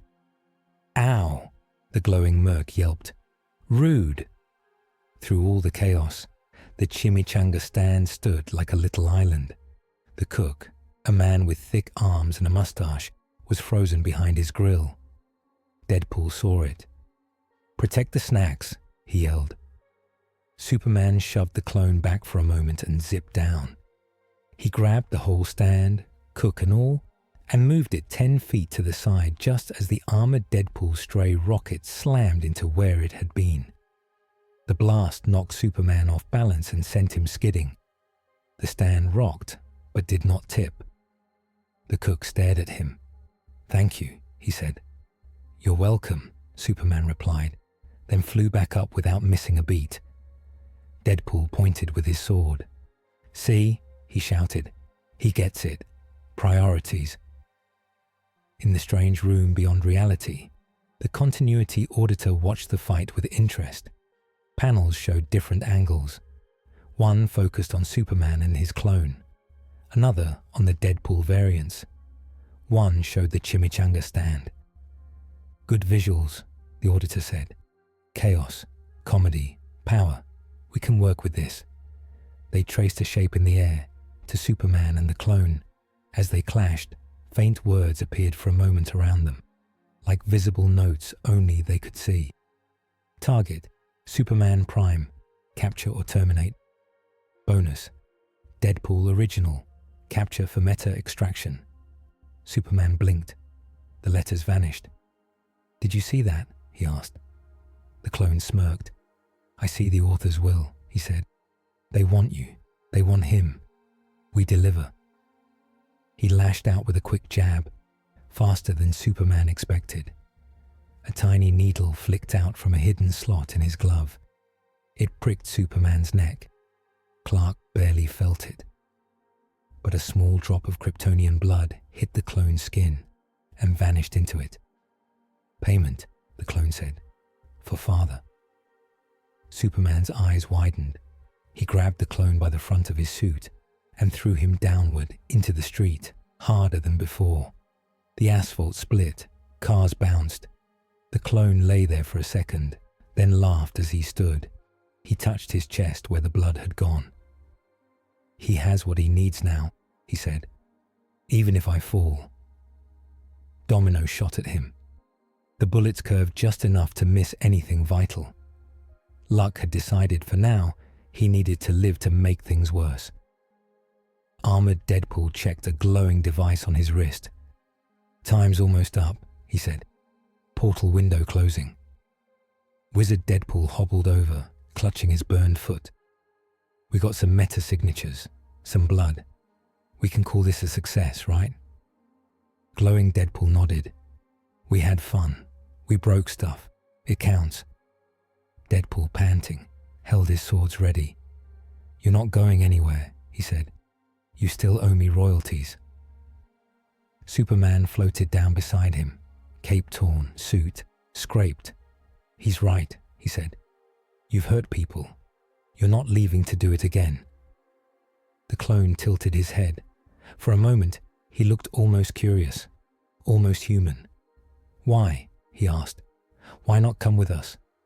Sinister will stop making monsters. The Auditor will stop sending mercs. You could help control it all. You could have order." Superman thought of the fake future video, of Sinister's lab, of Cable's ghost timelines, of kids drawing him as a hero, of people shouting that he was a threat. "I won't join someone who treats lives like experiments," he said, "and I won't be someone's tool." The clone shrugged. "Then you'll keep failing, over and over, until you wish you had chosen differently." The portal behind him flared brighter. He stepped back toward it. Superman moved. He grabbed the clone's arm, pulling him away. For a second, they struggled. Their strength was close enough that neither could easily overpower the other without risking breaking the ground again. Domino took a shot at the portal control device on armored Deadpool's wrist. Her luck made the bullet hit just right. The device sparked and glitched. The portal began to flicker, shrinking and expanding like a breathing wound. "Uh-oh," Wizard Deadpool said. "That's not supposed to do that." Glowing Deadpool grabbed armored Deadpool. Plan B. They dove into the portal as it shrank. The clone wrenched his arm free from Superman's grip with a burst of extra effort and jumped after them. For half a second, his hand reached back through the edge. His fingers brushed Superman's. "See you soon, Kal-El," he said. Then the portal snapped shut. It left a crack in the air for a heartbeat. A faint black line, like a scratch on glass. Then that too faded. Silence fell. Cars sat at odd angles. A street lamp lay on its side. The chimichanga stand was slightly singed. People peeked out from behind cover. Deadpool lowered his sword slowly. "Well," he said, "that was a lot." Domino holstered her guns. "You think," she said, "we just fought your evil cousins and Superman's edgy brother in the same afternoon?" Dopinder crawled out from under his taxi, shaking. Is it over?" he asked. "For now," Superman said. He felt the tiny sting on his neck where the needle had hit. He knew that somewhere, in some lab, Mr. Sinister was now analyzing his blood, mixing it with whatever awful plans he already had. He also knew that the continuity auditor had watched the entire thing and taken notes. Above them, a news drone buzzed, camera blinking red. Superman looked up at it. He did not shout at it to leave. He simply floated up, took it gently in his hand, and turned it so that it showed the whole street. The people, the damage, the chimichanga stand still standing, Deadpool and Domino catching their breath, Dopinder's trembling hands. "This is what happens," he said clearly, knowing the audio was live. "When people try to turn lives into contracts, when they treat us like toys in a game." He let go. The drone hovered, confused. Superman landed again. The chimichanga cook stepped out from behind his stand, still gripping his spatula. "You saved my stall," he said. "Twice." Superman smiled, tired but real. "You feed people," he said. "Seems fair." Deadpool walked over, slapped some soot off his shoulder, and leaned on the side of the stand. "2 chimichangas, please," he told the cook. "On the house for our caped friend, if you feel like not charging the guy who just belly flopped a clone for you." The cook hesitated. Then he nodded and started cooking. Soon, they were sitting on the curb. Superman held a chimichanga in one hand, looking at it like it was a strange alien artifact. It smelled good. "How do you eat this without getting it all over your suit?" he asked. "You don't," Deadpool said. "That's the fun part." He took a huge bite. Sauce dripped onto his chest. He didn't care. Superman took a careful bite. It was hot, greasy, spicy. He blinked. That's actually pretty good. See? Deadpool said, mouth full. Best part of this world. Trash food, terrible movies, weird friends. Domino sat a bit further away, watching them and the crowd. She saw people already talking to each other, sharing what they had seen. He fought the one that looked like him. He saved the cook. I saw him drag that stand out of the blast. He brought them here. You heard the news. It's all because of Superman. Hope. Doubt. The mix again. Domino met Superman's eyes across the distance. He saw the question there. Are you okay? He nodded once. He was not okay. Not really, but he was still choosing. Above the street, in the quiet room of screens, the continuity auditor updated their notes. Superman now central to multiverse conflict. Deadpool's meta value increasing. Mr. Sinister with physical Kryptonian sample. They checked a box labeled escalation complete. And yet, they added softly, watching Superman take another small bite of his chimichanga. The ground level scenes still play well. Must remember to leave room for those. Back on the curb, Deadpool nudged Superman with his elbow.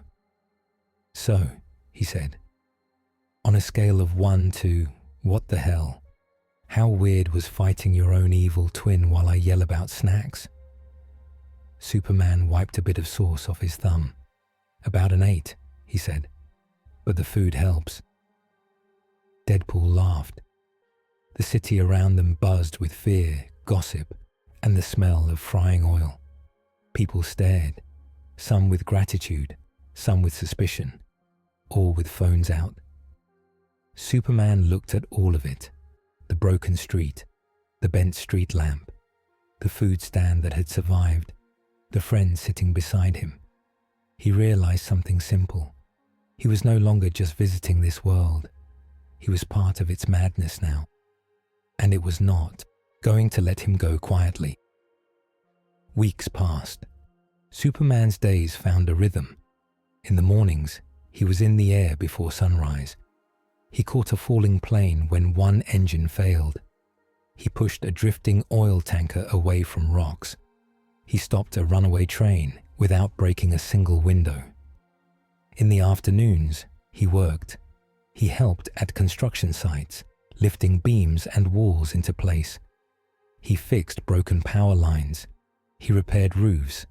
He refused big checks from rich companies, but he accepted fair pay from regular people. This is honest, he said when Deadpool grumbled. I don't use my strength to get rich. In the evenings, he did small things. He helped a kid find his lost dog in a maze of alleys. He chatted with a street vendor who made the best tamales he had ever tasted. He floated over the city, listening for cries for help. He always heard something. Some nights, he stayed at the mansion. He trained with the X-Men. He worked with Colossus on rescue drills. He helped kids control their powers. He even let Cable try his anti-Superman prototypes on him, just to see what would happen. So far, nothing worked for long.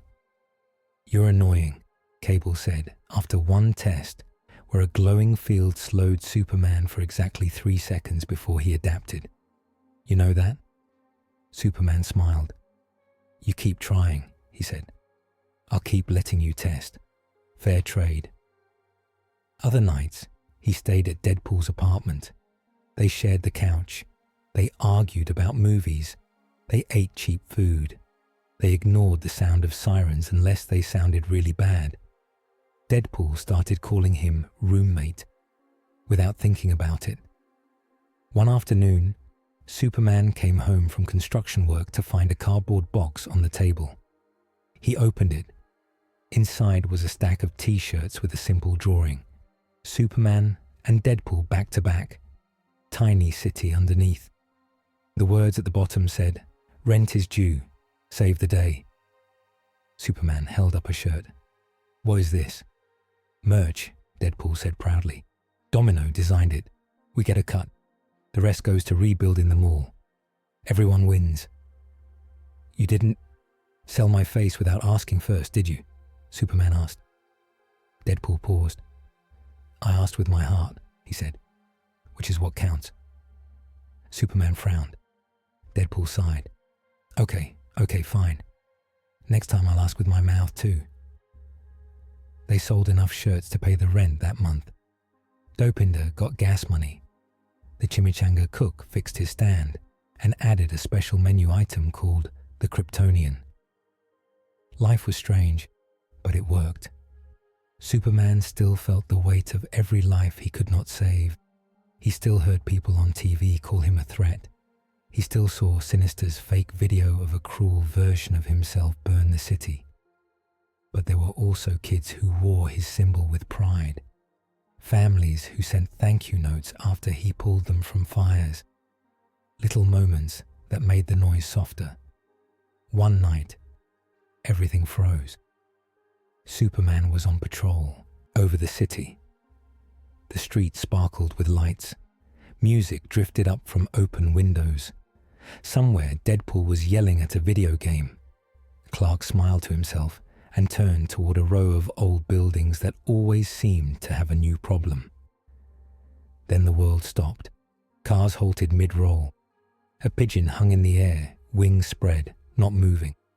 A neon open sign froze between flickers. Even the wind stopped. Only Superman could still move. He looked around, alarmed. What is this? He asked. A door opened in the sky. It did not swing. It just appeared. A rectangle of white light, flat and sharp. From it, the continuity auditor stepped out. They looked the same as before, tall, thin. Body made of clean lines and panels. A glowing clipboard in one hand. Good evening, they said. Their voice came from everywhere at once. We need to talk. Superman floated to face them. You pulled me out of my world, he said. You dropped me here. Yes, the auditor said. It tested well. You're playing with lives, Clark said. Do you understand that? The auditor tilted their head. We manage stories, they said. Stories keep worlds stable. They give people a framework. You are a very strong story, too strong if placed wrong. They flipped their clipboard. Scenes appeared around them like floating screens. On one, Superman in his old world, standing with the Justice League. On another, Superman here, pulling kids from the falling mall. On a third, Sinister's fake video of the cruel Superman burning the city. You are pulling this universe off its tracks, the auditor said. Deadpool's world was messy, yes, but it had a balance. Grit and jokes, small-scale horrors. Then we dropped a son into it. Your son, Superman said. Your choice. Yes, the auditor replied, and the metrics are unstable. They swiped their hand. A new image appeared. It showed the Daily Planet globe in Metropolis. Lois on the roof, looking up, eyes wet. The Justice League in their tower, a chair empty at the table. Home. The sight hit Superman harder than any punch. His chest hurt. His eyes stung. He could almost hear Lois's voice. We can fix this, the auditor said. We can send you back, right now. You return to your world, to your life. The damage here is edited away. We let this universe slide back toward its usual tone. A little darker, a little smaller, less you. And Deadpool? Clark asked. His voice came out rough. He continues, the auditor said. His films adjust. His world forgets you mostly. You will be a strange dream, a joke, a rumor in the background. Superman stared at the image of Lois. He had not let himself hope too much. Not after everything. Seeing her now so close made his whole body ache. One more twist, the auditor added. If you stay here, this world keeps shifting. More big threats, more crossovers. We can help control that. But the more you Fight. The more Sinister learns, the more other forces will come. You're asking me to choose myself over them, Superman said. We are asking you to choose the story that causes the least long-term damage, the auditor said. Your absence will hurt this world's next year, maybe 2, but your presence may break it in 10. Superman thought of the kids in the mansion, the chimichanga cook, Dopinder, the foreman who gave him the envelope, Domino's dry jokes, Colossus's firm kindness. He thought of Deadpool. What about him? He asked. What about him? The auditor said. If I go, does he remember me? Superman asked. The auditor paused. We can remove you cleanly, they said. From his story, it will hurt less. Superman shook his head at once. No. Emotional scars make poor ratings, the auditor said. They make real people, Clark said. He turned away from the image of Metropolis. He looked down at the frozen city below, at the stuck cars, at the pigeons in the air, at a kid halfway through a jump rope in a tiny park. I miss my world, he said quietly. I miss my friends, my parents, my everything. He took a slow breath. But I can't walk away from this one. Not when I know what might happen if I leave. Not when people here need help too. You cannot save everyone, the auditor said. I know, Superman said, but I can choose not to abandon them just because it's hard here. The auditor's eyes flickered. This is not the optimal choice, they said. For you, for long-term story stability. It's the right choice, Superman said. The auditor watched him for a long moment. You are very stubborn, they said. I've heard that, Clark replied. The auditor made a small mark on their clipboard. Very well, they said. We will not remove you, but know this. Sinister is also ours. He is a story tool, and he has slipped his leash. If he goes too far, we will cut this arc with or without your consent. You mean you'll erase people? Superman said. We mean we will reset things, the auditor said. Reboots, memory changes, deletions, all normal. Superman's hands curled into fists. If you do that, he said, I will fight you. The auditor's head tilted again. You cannot hit a story, they said. You can punch the sky. We will still be here. Maybe, Superman said, but I am done ignoring you. I know you're there now. That matters. Down the street, in the frozen apartment, Deadpool stood mid-yell at a paused video game, eyes wide, mouth open. Superman looked toward the building. Let him go, he said. No edits, no cuts. If you pull my strings again, at least leave his mind alone. Why do you care so much about this one broken toy? The auditor asked. Because he cares, Superman said. He loves people. He tries in his own strange way. That's enough. The auditor's panels flickered. We will consider, they said. They snapped their fingers. Time rushed back in. Car horns blared. The pigeon flapped away. Music started from open windows. The neon sign finished its flicker and glowed solid. The door of light vanished. Superman stayed in the air for a moment, breathing hard even though he did not need the air. He had just said no to a way home. It felt like losing something and gaining something at the same time. His comm crackled. Blue, Deadpool's voice came through, panicked. Where are you? Pick up, Capo. Superman tapped the device in his ear. I'm here. What's wrong? Sinister, Deadpool said.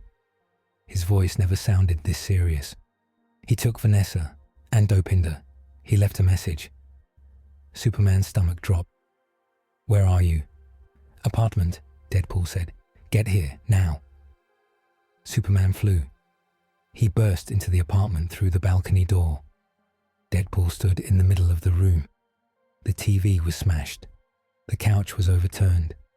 The small frame photo of Vanessa lay on the floor, cracked. A red diamond symbol flickered on the wall, projected from a small device stuck into the plaster. As Superman landed, the symbol twisted into Sinister's face. "Right on time," Sinister said. "Hello again, Superman.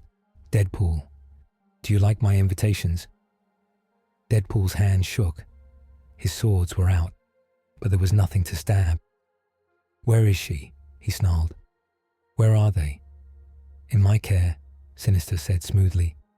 "Vanessa, Dopinder, both alive, both quite fascinating specimens, in their own ways." Superman stepped forward. "Let them go." "Of course," Sinister said. "All you have to do is make the smart choice." A second image appeared beside his face, a glowing cylinder in a vast lab. Inside, a rough shape floated. It looked like a half-finished Superman. Muscles, bone, no face yet. "My main clone," Sinister said. "My masterpiece. With a touch of your blood, he will surpass even you, but only if I finish him." "And you want me to help?" Clark said. "I want you to join me," Sinister said. "Fold yourself into my work. Give me access to your full power. With you at my side, I don't need a clone army. I can build a single, perfect guardian. This world will be clean, quiet, safe." "And if I say no?" Superman asked. Sinister's eyes glowed. "Then I start with them," he said softly. "Vanessa, Dopinder, and then I start cloning small pieces of you. Enough to make pets, soldiers, broken things." Deadpool took a step forward. His voice cracked. "Don't listen to him, Blue." Superman glanced at him. Deadpool's shoulders shook. "This is my mess," he said. "My world, my bad guy, my everything. You already gave up your home once. Don't give up yourself for us too." Sinister laughed. "Listen to the clown. See how he hides his fear in jokes. He doesn't want you to save him. He thinks you'll break if you do." He leaned closer to the screen. "But I know you, Kal-El. You will die for strangers. That is what makes you useful." Superman's heart pounded. He saw Vanessa's face in his mind, her easy smile, how Deadpool softened whenever he talked about her. He thought of Dopinder's nervous laugh, his little taxi, his dreams of being a hero in his own way. Beneath all that, he felt the afterimage of Metropolis tug at him like a ghost, the chance he had just refused. Sinister was trying to force a choice, them or the world, now or later, freedom or control.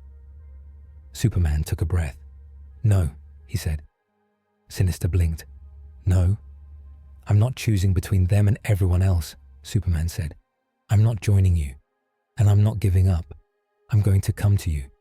I'm going to shut down your lab. I'm going to save them, and I'm going to do it without becoming what you want."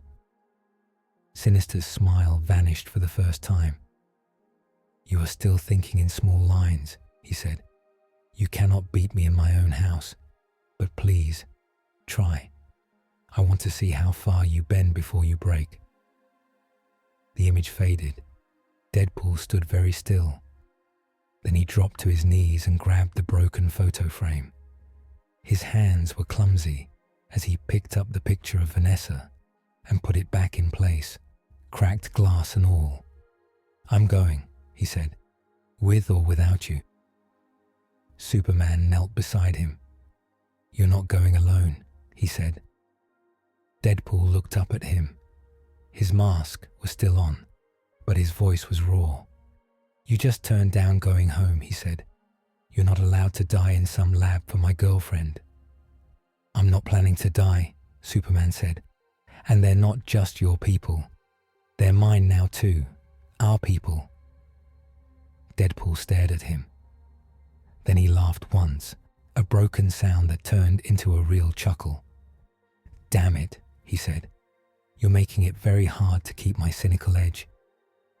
They went to the mansion. In the war room, Superman laid it all out. Sinister's threat, the main clone, the kidnapped hostages, the continuity auditor's warning in the sky. Cable listened with his arms crossed. Domino leaned on the table, eyes narrowed. Colossus stood like a statue, fists clenched. "We go in," Superman said. "Fast, hard. We rescue Vanessa and Dopinder. We destroy the clone vats. We put Sinister on the run." Cable eyed him. "You just described a suicide mission." Domino raised a hand. "For most teams, we have you." "Sinister is ready for him," Cable said. "He has his blood. He has Kryptonian traps now. This won't be like the monster." Colossus spoke. "He has taken our people," he said. "We do not let that stand. X-Men have fought Sinister for years. We know some of his tricks. With Superman, we have chance." Deadpool slammed a hand on the table. "I'm going," he said. "Domino too. Cable, you can sulk in the back with your giant gun, or throw in. But I'm not leaving her with that creep." Cable's jaw clenched. "I'm in," he said. "Someone has to make sure you idiots don't blow up the world." He looked at Superman. "You sure about this? You're walking into a lab built to break you." Superman nodded. "That's why I'm going," he said. "I won't let Sinister keep building copies of me, or using people we care about as bait." Domino looked at the map Cable pulled up. It showed a hidden base in a deep crater, surrounded by dead land and strange energy fields. "Odds?" she asked. Cable grimaced. "Bad," she smiled faintly. "Good, my favorite kind." They went at night. Clouds covered the moon. The air tasted like metal and dust near Sinister's base. The ground was cracked. Old, failed experiments lay half-buried, like twisted bones. Superman hovered above, cape shifting in the wind. He could feel the hum of energy fields around the base. They crackled in his ears like static. Kryptonian traps, red sun lamps, gravity mines, all tuned to mess with him. "Cable," he said quietly. "Can you shut them down?" "Some," Cable said. "Not all. We go in waves. You hit where you're strongest. We hit where you're weak." Superman nodded. Deadpool bounced on his toes. "Okay," he said. "Rescue mission. We get Vanessa and Dopinder. We blow up the science horror show. We steal anything cool that isn't nailed down, but mostly the first two." Domino checked her guns one last time. Colossus rolled his shoulders, metal flexing.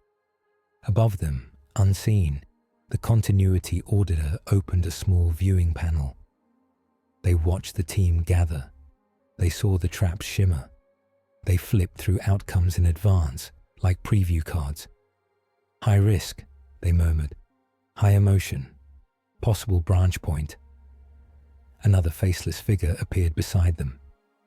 "Do we intervene?" it asked. The auditor thought. "Not yet," they said. "Let's see what they do when the script goes off the rails." They went in. Cable shut down the outermost energy field with a burst from a device on his arm. It flickered and dropped. Alarm screamed. Superman shot forward. He smashed through the outer wall like it was paper. Inside, rows of machines whirred to life. Red lights blinked, panels opened, red sun lamps flared. He felt it at once. His strength dipped. His flight wobbled. The air felt heavy around him. He hit the ground, knees bending. Not powerless, but weaker, slower. Each move cost more. Sinister's voice came over hidden speakers. "Welcome, Superman," he said. "Welcome to my story." Robots swarmed him. Each one carried needles, chains, and glowing restraints. Superman pushed up. He still outclassed them. Even under red light, he could crush metal in his hands. He grabbed one robot and threw it into two others. He tore a lamp off the wall and hurled it aside, clearing a small path of normal strength. Colossus crashed in beside him, taking hits from energy cannons with his steel body. Deadpool cartwheeled through a hail of darts, slashing and shouting. Domino picked off critical joints with quick shots. "We go right," Cable said in their ears. 2 floors down. Main lab. Sinister's central chamber. Superman's heart pounded. He fought down anger and fear. If he rushed, he could fall into a worse trap. If he slowed, Vanessa and Dopinder could die. Steady, he told himself. One thing at a time. They cut through layers of defenses, rooms full of vats holding half-grown clones, corridors lined with screens showing fake futures, cells where other test subjects huddled in fear. When they could, they freed people. When they couldn't, they marked the location for later. Every few minutes, the base shifted. Walls moved, floors tilted, lights changed. The continuity auditor was nudging, trying to turn the fight into something neat. Clean beats, clear scenes. Deadpool felt it. "Stop that," he shouted at the ceiling at one point, as a hallway tried to rearrange itself into a perfect straight line. "No fancy shot transitions. We're busy." The floor flickered, then shook, then reluctantly stayed as it was. "Meta-interference," the auditor said, surprised. "Interesting. His awareness is still stronger than the field in this area." In the main lab, Mr. Sinister waited. The room was huge. Tanks lined the walls, filled with green light and floating shapes. Some looked almost human. Some did not. Machines hummed. Data scrolled. At the center, a single large cylinder glowed brighter than the rest. Inside, the main clone floated. He looked like Superman, but leaner. No cape, no symbol, just power. Vanessa and Dopinder were strapped to platforms on either side of the cylinder. Energy fields held them in place. Their eyes were covered. Their hearts beat fast, but steady. Superman heard them the moment he burst through the final door. "Vanessa," Deadpool choked out, seeing her. She could not see him, but she turned her head toward his voice. "Wade." He almost ran straight to her. Sinister stepped between them. He wore a long coat over his usual suit now, dark and detailed. Energy crackled at his fingertips. His eyes glowed bright red. "Here we are," he said, "the heart of the problem." Superman moved to the right, trying to flank him, even under the red light still humming above. Deadpool tensed, blades out. Colossus and Domino spread out, creating angles. Sinister smiled. He raised his hand. Panels in the ceiling slid aside. Red sun lamps focused on Superman. Kryptonite-colored energy fields flared under his feet, trying to drag him down. He grunted as his knees buckled. This time, the weakness hit deeper. Sinister pointed at him. "You see," he told his captives, "he is not a god. He is a resource. A strong one, yes, but still subject to the right tools." Deadpool threw a knife. Sinister flicked his fingers. The knife reversed midair and flew back toward Deadpool. Domino's power nudged it. The knife wobbled, lost speed, and dropped harmlessly at Deadpool's feet. "Nice try," Sinister said. "Fine," Deadpool snarled. "We'll do this the hard way." He charged. Sinister waved a hand.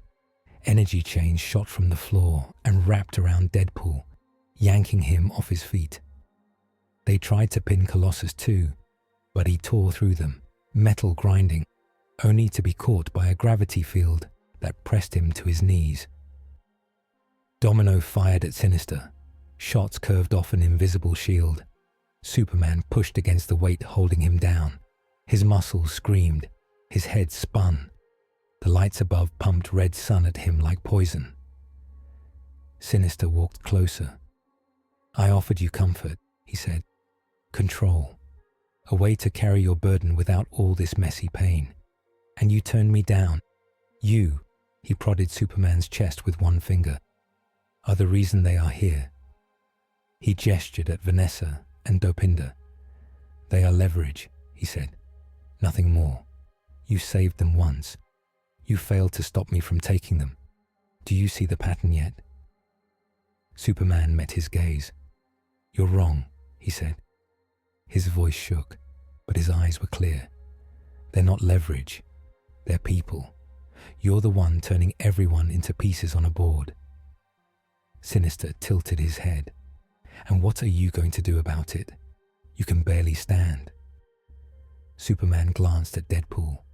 Deadpool lay pinned, chains glowing around him.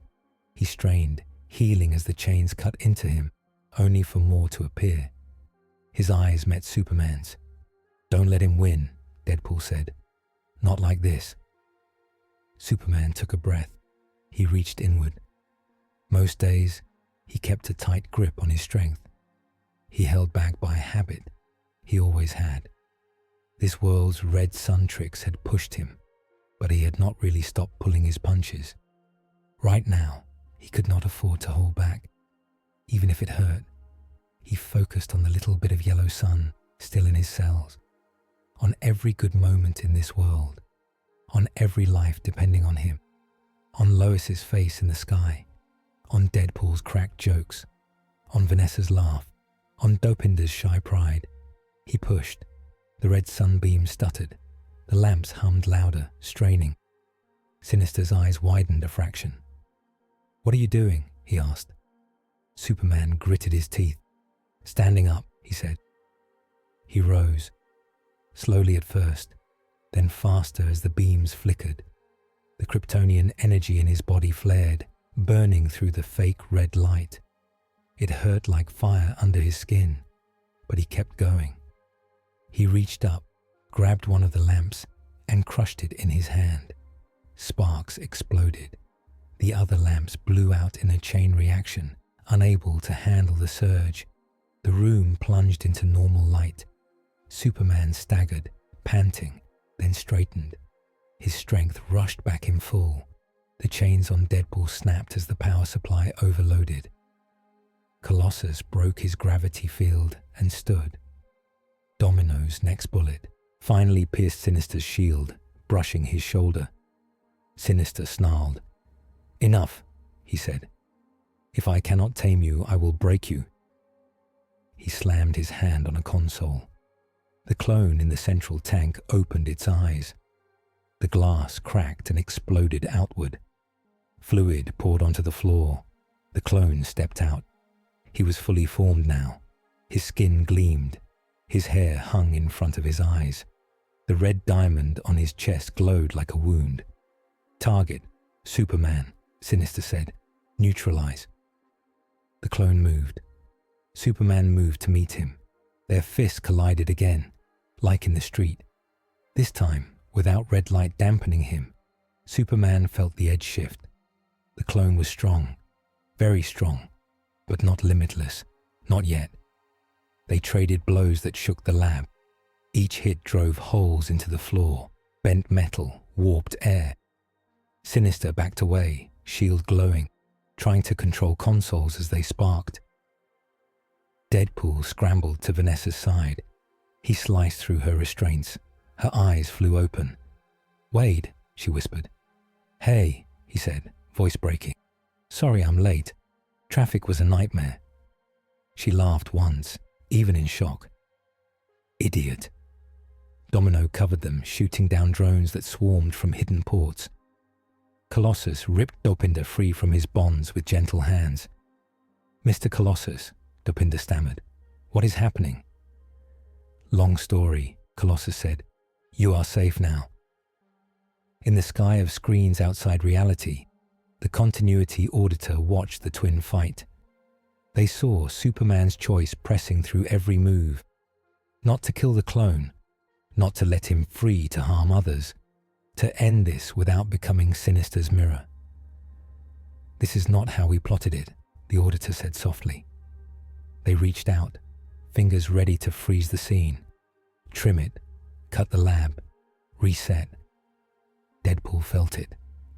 He was pulling Vanessa toward the door when the air around him rippled. He saw words again at the edge of his vision. Scene adjustment in progress. He stopped. Hey, he shouted, looking straight up, straight at the space where the auditor watched. No cuts, no reboots. We earned this. Vanessa blinked. Who are you yelling at? Long story, Deadpool said. Cosmic editor, kind of a jerk. He threw his arms wide. Listen here, giant narrative intern, he yelled. If you rewrite this now, you lose your best show. Look at him. He pointed at Superman. Look at me. Look at us not taking the easy road. That's good television. Superman felt the strange pressure too, like someone's hand hovering over a pause button. He did something he had never done before. He looked up at the rafters of the lab, past them, past the ceiling, past the sky. Whoever you are, he said loudly, if you care at all about stories, let this one play out. Don't erase their pain. Don't erase their work. Don't erase them. The continuity auditor hesitated. Two voices. One foolish, broken mercenary. One stubborn alien hero. Both asking for the same thing. They pulled their hand back. Fine, they said. But no promises later. They closed the edit tag and let the scene run. In the lab, the clone swung a heavy punch at Superman's jaw. Superman caught his arm. You are not his, Clark said. You can be more than a weapon. The clone laughed bitterly. You still don't get it. I don't want to be more. He twisted, trying to break free. Superman tightened his grip, just enough to stop him without crushing bone. You think that, he said, because he told you that, because he made you for it. He looked the clone in the eyes. You still have a choice, even if it's small. For a heartbeat, the clone wavered. Sinister screamed, do not listen to him. You belong to me. He hit a different control. Pain lanced through the clone's body. A control chip in his neck fired, flooding his nerves with agony. The clone dropped to one knee, teeth gritted, eyes burning. Kill him, Sinister ordered. The clone looked up at Superman. He saw someone who had his face, but not his chains. He saw someone who could have had a simple way home but stayed. He saw a path that was not just orders and guns and blank futures. He made his own choice. He grabbed Superman's arm and shoved him aside. Then he launched himself at Sinister. Sinister's eyes went wide. The clone hit his shield with enough force to crack it. Energy flared. Sirens screamed. Consoles exploded. You ungrateful, Sinister started. The clone wrapped both arms around him and dragged him toward the main tank's support systems. Get them out, he shouted at Superman through clenched teeth. Now! Superman understood. He flew to Vanessa and Depinder, scooped them up, and carried them toward the exit with Deadpool and Colossus. Domino fired at critical points on the vats, her luck guiding each shot to valves and clamps. You sure about this? She called. Don't think, the clone grunted. Just go. Sinister struggled in his grip, energy tearing at the clone's skin. You are mine, he yelled. Not anymore, the clone said. He smashed Sinister into the core controls. The overload was instant. White light filled the lab. Tanks ruptured. Machines melted.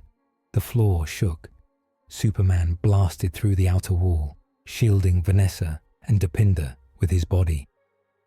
Colossus covered Domino and Deadpool with his steel frame. The lab collapsed behind them in a roar of heat and collapsing metal.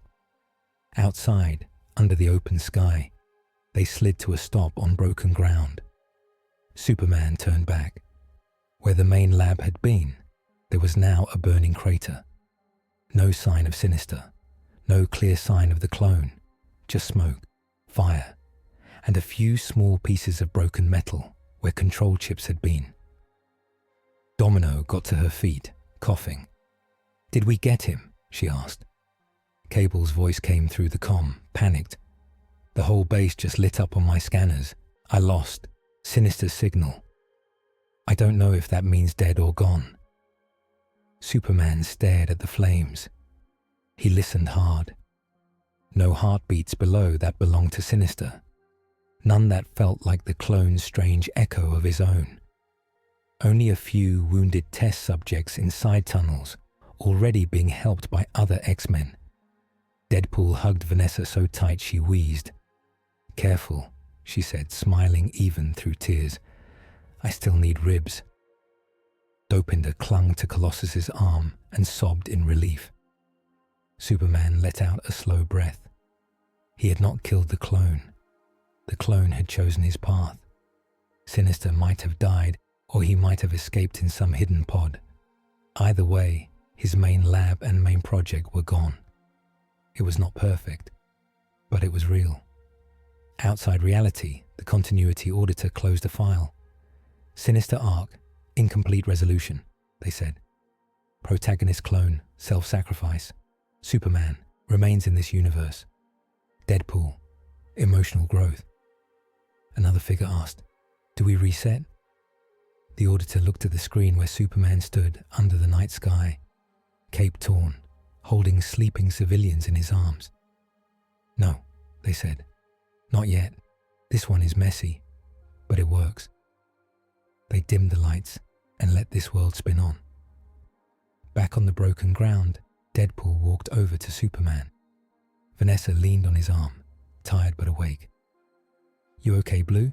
Deadpool asked. Superman looked at the crater one last time. "I will be," he said.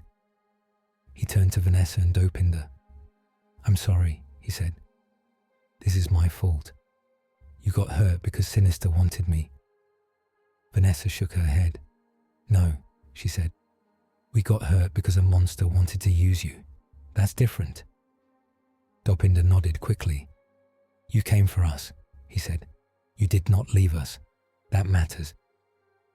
Deadpool put a hand on Superman's shoulder. "See," he said. "That's 2 more people on your side. 3, if you count me. 4 if you count my left butt cheek." Superman actually laughed. Colossus smiled at the sound. "Come," he said. "We go home. We patch wounds. We eat. We rest. Tomorrow, we plan for next time." "Next time," Domino echoed, staring at the distant city lights. "There is always a next time."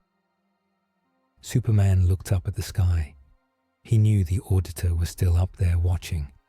He knew more threats would come. People would still argue about him. Sinister might still be out there. But he also knew something else now. He was not alone. And this world, for all its chaos, was worth staying for. He turned toward the taxi where Dopinder waited, shakily holding the door open. "Need a ride?" Dopinder asked. Superman smiled. "Yeah," he said. "Let's go home." The apartment was quieter now. The broken TV had been replaced by a slightly less broken one. The couch had been patched. The photo of Vanessa sat on a shelf, glass fixed, frame painted with tiny red hearts. Superman stood in the small kitchen, making dinner. He had gotten better at it. He chopped vegetables with careful, fast hands. He cooked rice in a pot instead of with his eyes, because Vanessa had insisted that we do some things the normal way. He used just a tiny bit of heat vision to brown the tortillas. The smell filled the room. Deadpool sat at the table, mask pulled up, watching. Vanessa leaned on his shoulder, smiling. Dopinder sat across from them, eyes wide, still not quite believing he was here. "So," Vanessa said, "alien god makes dinner. World doesn't end. Not a bad Tuesday." "It's Wednesday," Superman said. "Whatever," Deadpool replied.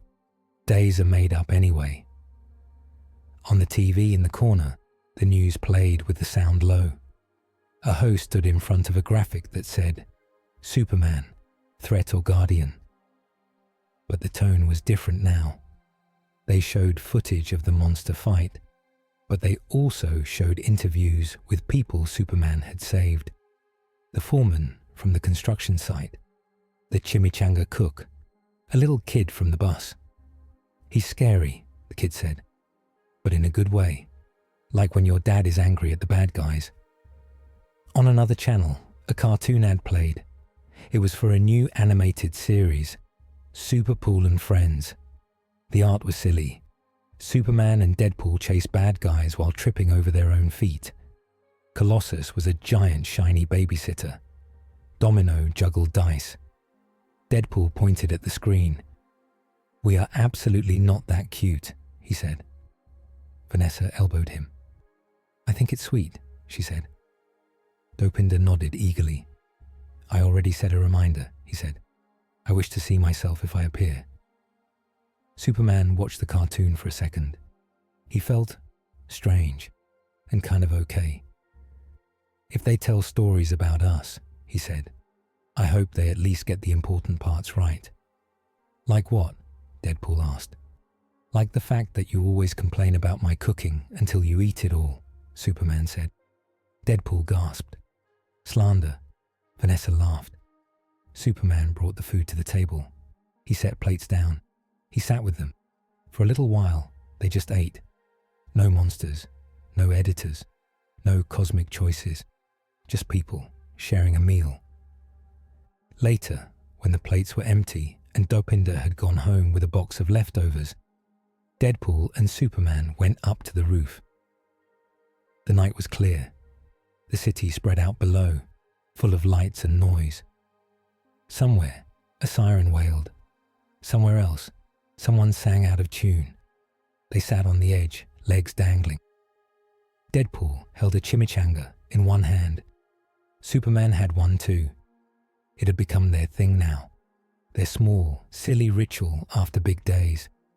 "You really turned down going home?" Deadpool asked quietly. Superman nodded. "The auditor offered," he said. "Showed me everything. Lois, my friends, my world. And you said no," Deadpool said. "For now," Superman said. "Maybe someday, when this world doesn't need me as much, or when they learn to protect themselves better, or when someone else can take my place. But not now, not like that, not as a reset." Deadpool was silent for a moment. "Thank you," he said finally. Superman looked at him. "For what?" "For choosing us," Deadpool said. "For choosing me, even when I'm a mess, even when my world is a trash fire." Superman smiled. "Every world is a mess," he said. "Yours is just louder about it." Deadpool snorted. "That's fair." He took a bite of his chimichanga. "So, what now?" he asked around the mouthful. "We beat Sinister's big lab. We annoyed the cosmic editor. We're probably on some multiverse watch list. Now," Superman said, "we pay rent.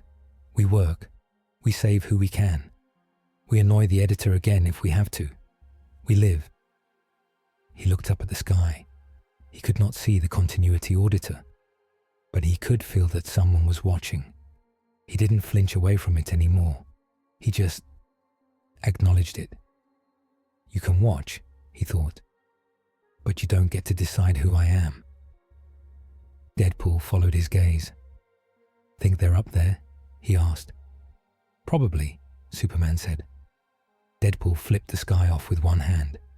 "No more lazy reboots," he shouted. "If you want ratings, come down here and try the food."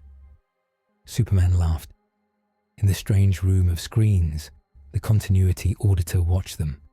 They did not erase the gesture. They did not mute the laugh. They just noted, in small letters, status, ongoing, story, still in motion. On the roof, Superman finished his chimichanga. He brushed crumbs off his suit and stood. "Patrol?" Deadpool asked. "Yeah," Superman said. "Want to come?" Deadpool thought about it. "Nah," he said. "You do the hero loop. I'll handle the important stuff." "Like what?" Superman asked. "Paying the water bill," Deadpool said. "Trust me, if they shut it off again, you'll wish you fought more robots instead."